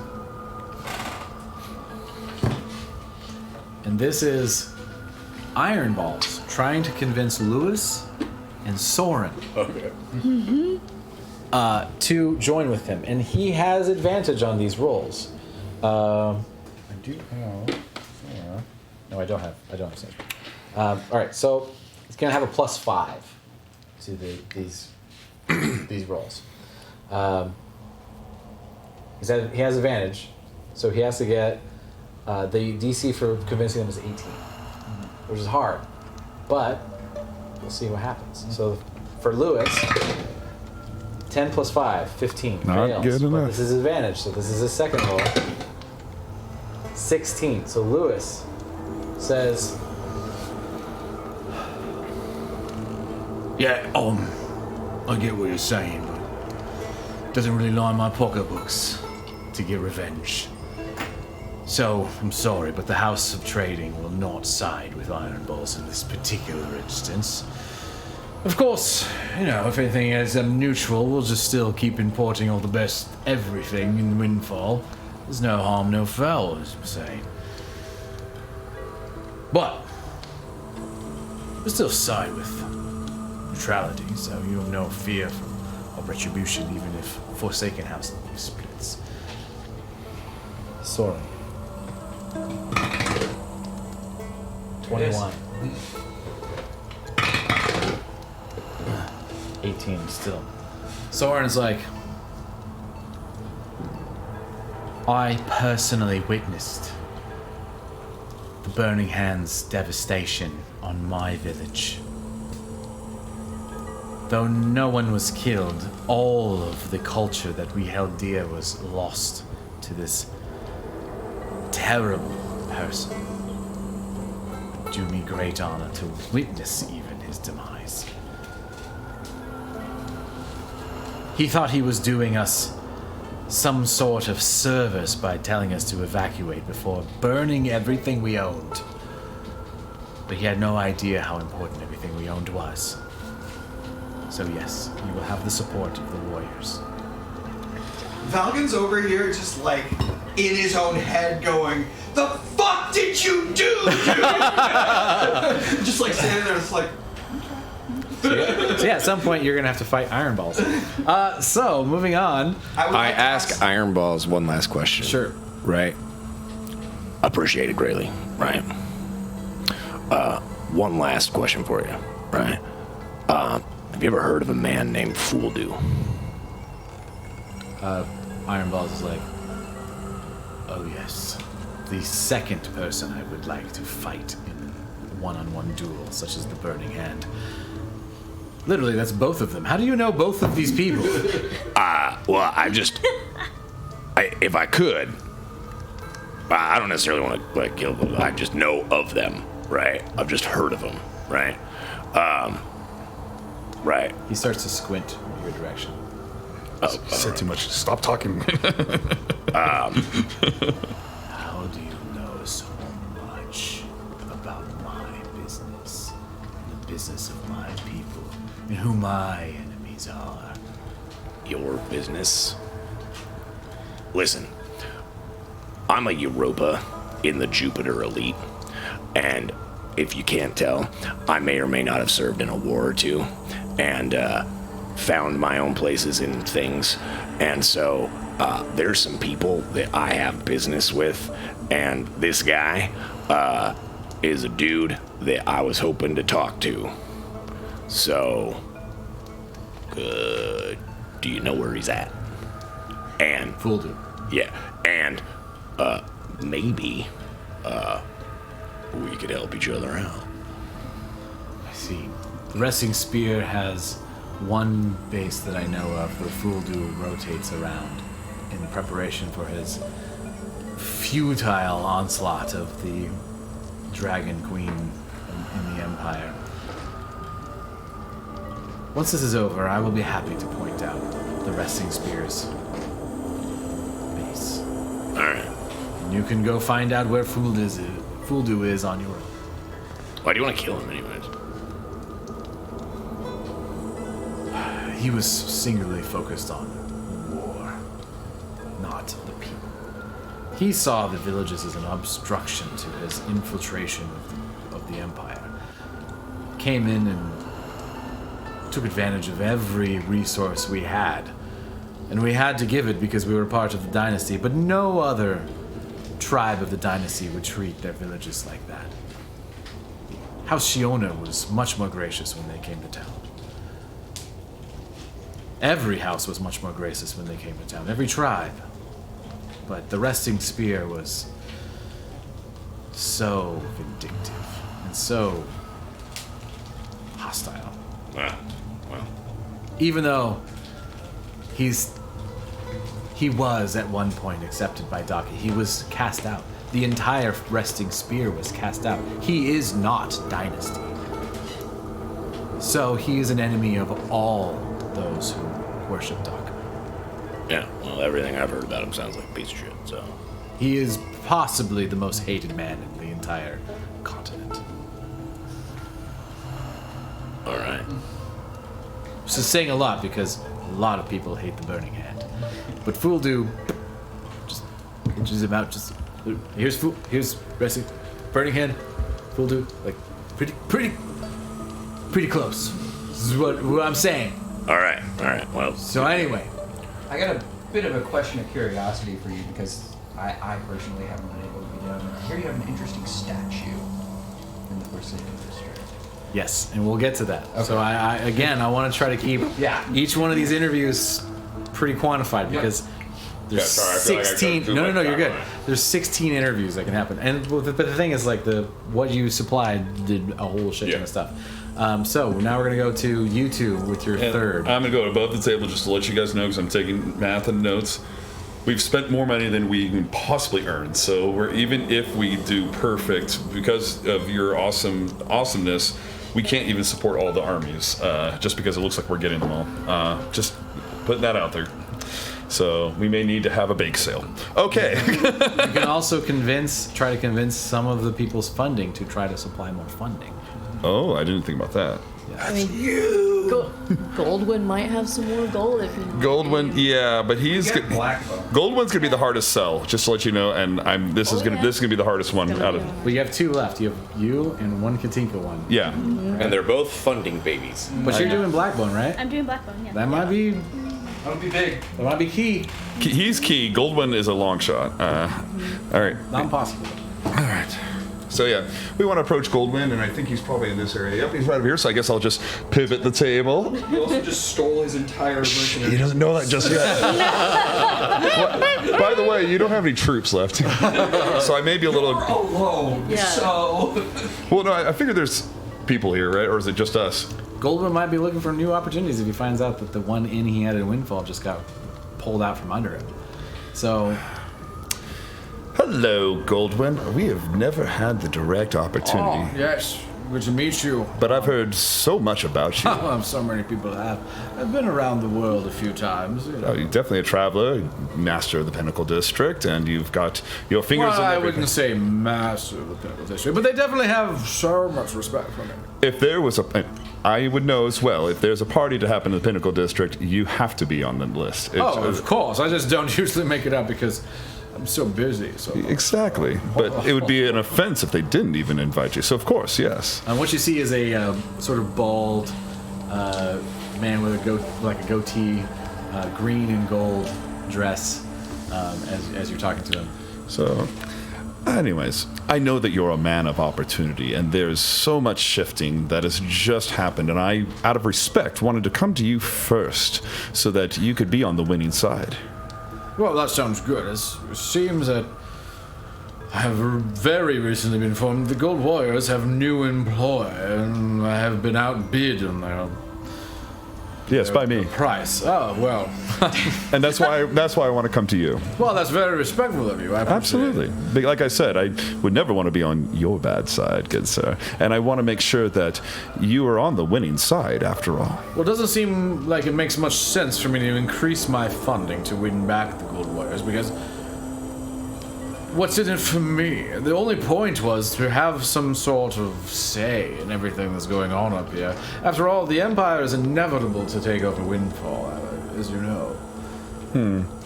Yes, but you see, there's still you will always be seen as a loyalist by the Empire. They've known that for a long time. Well, I'm too connected to the Empire. Exactly. The dynasty is a bunch of savages. I agree, and I have lost myself to the dynasty, and I have my own empire. Perhaps, we're a smaller kingdom, but perhaps you might know of the House of Shiona, but I have a... Oh, the vampires. As your teeth are... I'm just laughing. Oh, I see. So you trust me when I say this. I want to see the Empire win in that battle out there. But see, here, this is our little neutral port where the best profits could be made, where those places where the individual seller comes out ahead, even though we have our flag that we are waving. We want the Empire to win. So at this point, I want you to make a check of your choice. The DC is going to be 10 in this first check. Sure. Based on you're appealing to his greed. I would always keep going back to history and if you'll allow it. Otherwise, Yeah, 100%. How do you do history? Oh, easily, because we all know that where there's war and conflict, there's profit. As I mentioned about where the arms dealers, those who make the ships, so there's a profit for this to continue. 100%. Roll history. I give them some examples. Yep. Wow, I needed it. That's a 14 and for the natural 1 over there. Woo! That's like... Yeah, he's like, well, I think there's a vampire and a robot. Well, wait. I was about to just say, while he was talking to Armand for a moment, if he's distracted, I'm going to use my hat of disguise self and turn into a very eloquently dressed rogue. Oh no. She did it. She's decided she's doing it. So what? Do you do that in front of Goldwyn or before you walk up to him? Well, I mean, if I'm off to the side, he can't see me, so I'm going to approach, and I'm. Can I give her the eyes and saying No. She's doing it. Okay, she's doing it. She's doing it. Basically, submitting my capabilities and ventures to Goldwyn personally. I've changed my mind. I've changed sides. I've repented. Give me your best Row impression. Oh, God damn it. I was gonna say. Oh, hello, Holdwell. It's been so long. How are you doing, darling? Oh my gosh! It's so weird to see you in this context. You were just a lackey last time I saw you. I've moved up in society, don't you know? But that being said, I'm willing to give my best efforts to help you in this particular challenge. In fact, myself personally, my skills and all. And I look back at him. You and I both know that you have betrayed Ro in a past conversation, but you see, we could let that all slide because, again, we all want to be on the winning side, and we're opening that window right now for you. You see, I'm sure you've heard about my little group and how much we have influenced and how much we have made so much of a difference here at Windfall. So again, we're asking you if you want to join us on the table. I'll let either one of you use a skill of your choice. In this moment, the DC is 13. Lowered from 16 with the addition of Row. All right. And I apologize about that. I was like, oh my gosh. Because I knew No, that. I know. Yeah, I was like, no. That's why I figured to give him what he wants. Yeah, you surprised the fuck out of me. Hate to keep leaning on history, but No, it's fine. Whatever. Yeah. That's your skill. I'm going to allow history. I'll basically, as you know, with some of the founders of Windfall, there were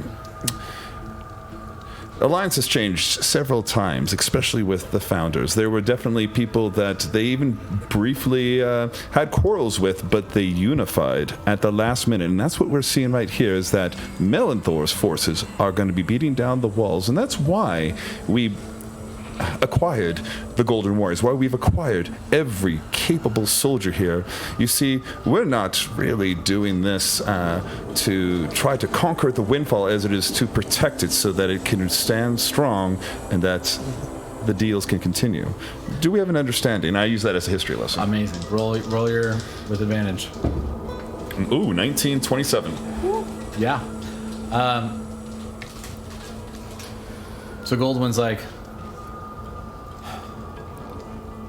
well, I didn't intend to have the position I have, but you want me to vote for neutrality?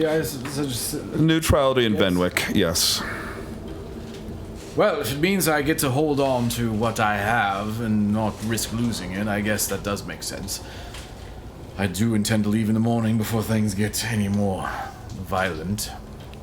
Well, thank you for being respectful, and at least owning up to the fact that you undercut me. I have to admit this is a move I would have made myself. Again, it is out of respect, but I see that we are cut of the same cloth. All right, and very last, We're doing business. last but not Great. least, Katinka with Adrian to Blackbone. Yeah. So yeah, so as Eric brought up, currently there is. You guys have done a good job of winning like all of the forces, pretty much, with some really creative We just need to fund choices. it. Just need to fund it. And do you know the current deficit? Well, if we still get, because I didn't upsell Goldwyn, we only just like getting his vote into the +1 right there. So what was your we have final 6 check on? funding right What was your final check on Goldwyn? 27. So 27? did that go up? Yeah, I'll say with that ridiculous of a check, he was going to do 2 fundings. All right, sounds good. We have 7 funding now. So we have 2, 1. So yeah, he's right. We're at 7, and with this, we'll put us at 10. And the need that we have out there is 9. Okay, so Cool. if you just Just have get the Blackbone extras. give up needing to join the Empire as his. If you just secure the funding without that. We don't even need him to vote for Venwick at this point. Venwick has 10 votes. Yeah, he's already. But we don't want Windfall to join the Empire. Well, that's the thing is that That's his demand. His Right. demand is to join the Empire, And then he will get funding. and then he will give Right, I funding. He will give understand the that. most funding. Yeah. So you need to, the That- only thing. Yeah, go ahead. Sorry. Yeah. Okay. So I'm walking over with Adrian. Yep. Oh, was it already?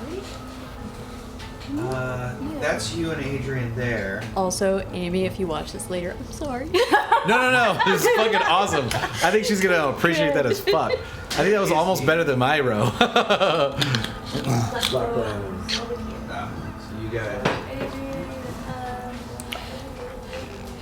Plus, you weren't actually doing her character. You were doing your character trying to be her character.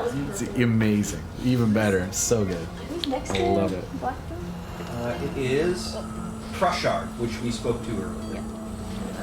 All right. So you and Adrian walk up. Oh, that's Prushard? You guys talked to? Oh, I missed that.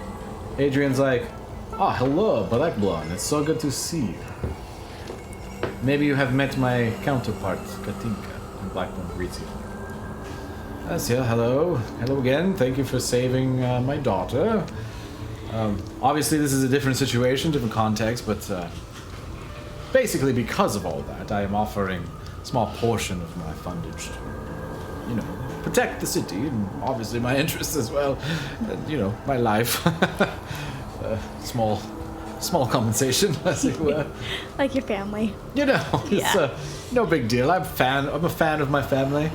Don't want them to die horribly Right. at the hands of a bunch of gnolls that can cast fireball. So You want the right people to cast Fireball. exactly. So what can I do for you?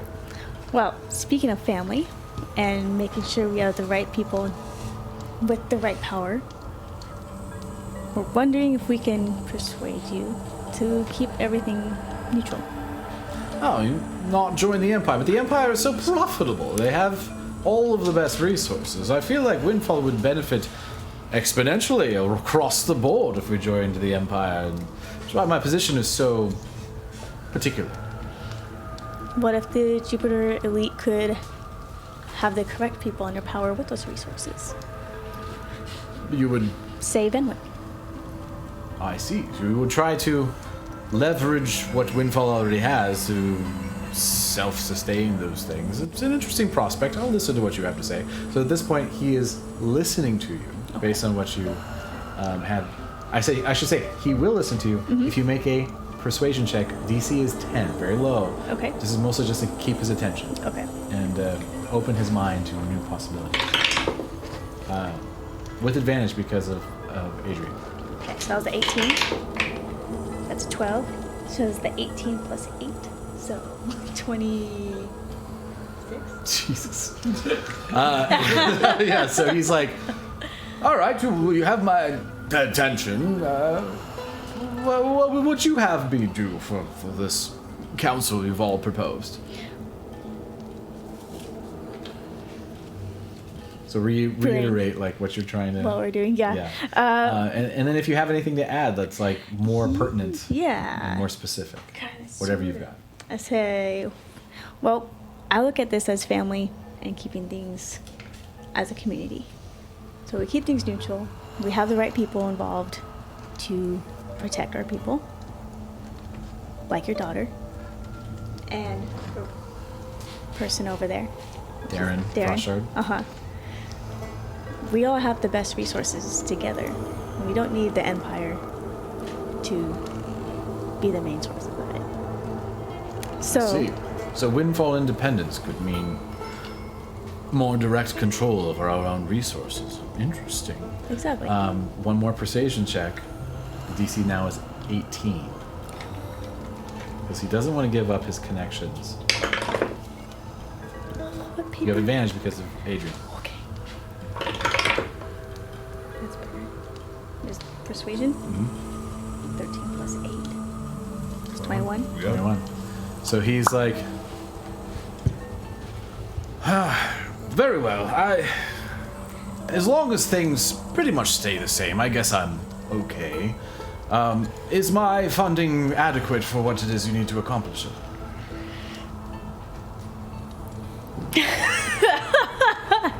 Oh, Oh my goodness. Eric's giving you yeah. a thumbs up. well, Well, I'm seeing both. Numbers wise. Yeah. I mean, if we get more funding, we can do more stuff. But what's If we get more funding, we can bolster people yeah. with a way of mercy, right? If we get more funding, we can do more stuff. So, I'm trying to say more funding. as long is as not we bad. get a win, we're good. But if more is Yeah. good. But yeah, if we More got is this, good.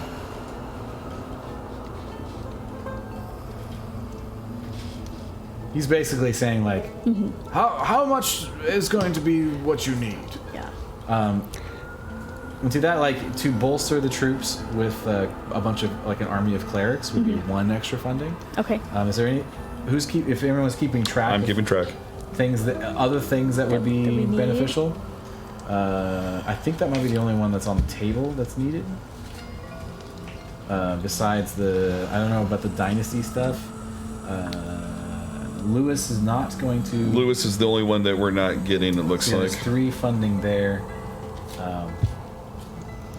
Was for the Forsaken District. Oh, that one. Yeah. Oh, that was a big So one. if too, I'm huh? reading right, is it only Frederick's extra stuff that you want to ask for? And honestly, like, isn't like if you got Blackbone, you had 10 and you needed 9? Yeah. We actually have more than enough, right? And it's just him at 3. Okay, and you can still get Frederick's bolstering. Yeah, that was actually part of the original equation. Oh, okay. So I'm going to say And then we could have a also lot get- to start up. So I think a little more to prep our armies. All right. Well, I will include a supply fund for the army. You may use it at your discretion in the shops at Perseverance Plaza. Just tell Kel that charge me for the purchases, and I will go up to a certain amount. If that's satisfactory, maybe we can keep Windfall standing long enough. With that, we can have. Very well. All right, with that, you guys have done way better than I thought was going to happen. Particularly the fucking burning hand shit. That's gonna be. There was no chance they were going to do anything unless they got what they wanted until that happened. So I said at the beginning of the session, like, I was pretty sure that not everyone was going to get what they wanted, but you guys managed to find a way to pretty much bridge the gaps and unify Windfall in a way that no other person in 1,000 years has been able to do. Yeah. Look at us. The votes now come in. I count 12, but yeah. Yep. So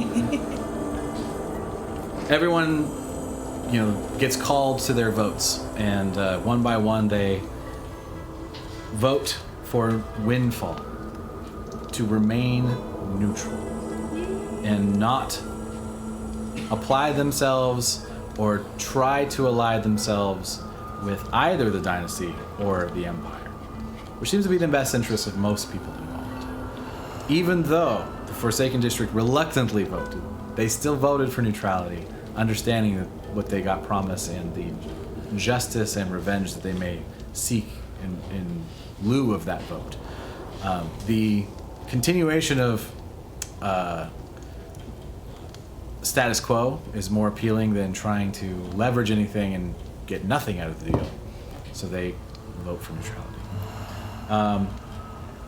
Venwick wins the arbiter of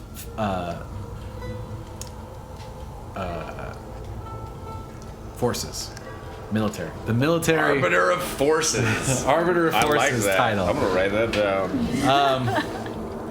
He has some other powers, but initially the only thing the council has given Venwick is control over the funding of the city in a broad sense, and the defense strategy of the forces that have been sworn to defend the city.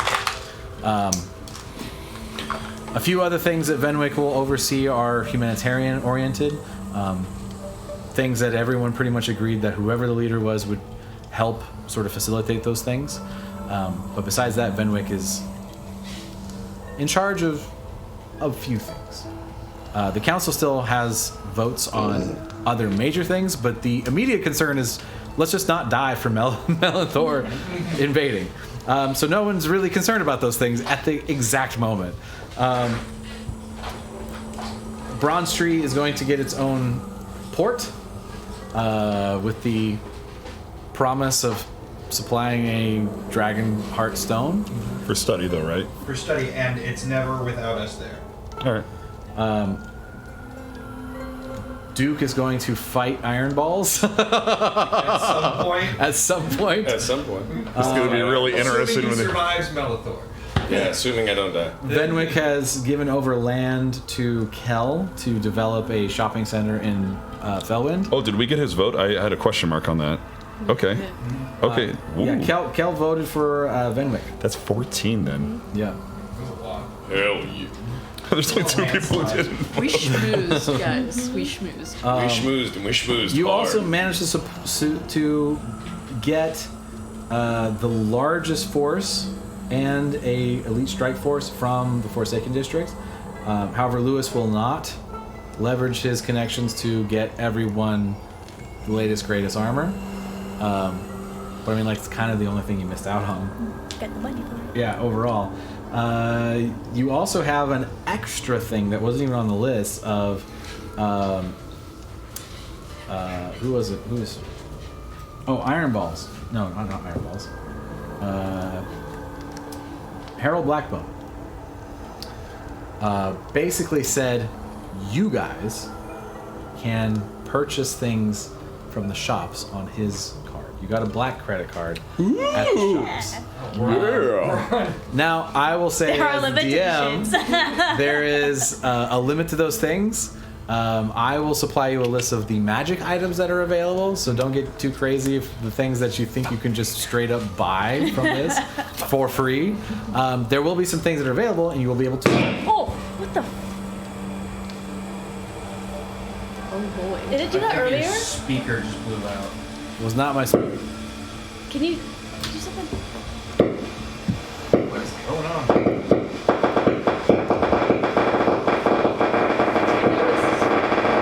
Stand by.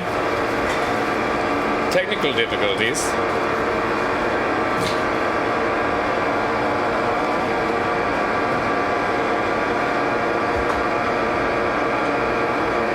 Turn down the volume. There it is. God, what was that? Turn just the speakers up, I think. I don't know. I've never done that before. What? Unplug the speakers. Sorry, Jesus. everybody. Haunted speakers. I unplugged the speakers, and they still made noise. But they turned off eventually. You guys So hear us? I turned the power to the speakers off. They can All still, the they can, benevolent bandits said that was super cool.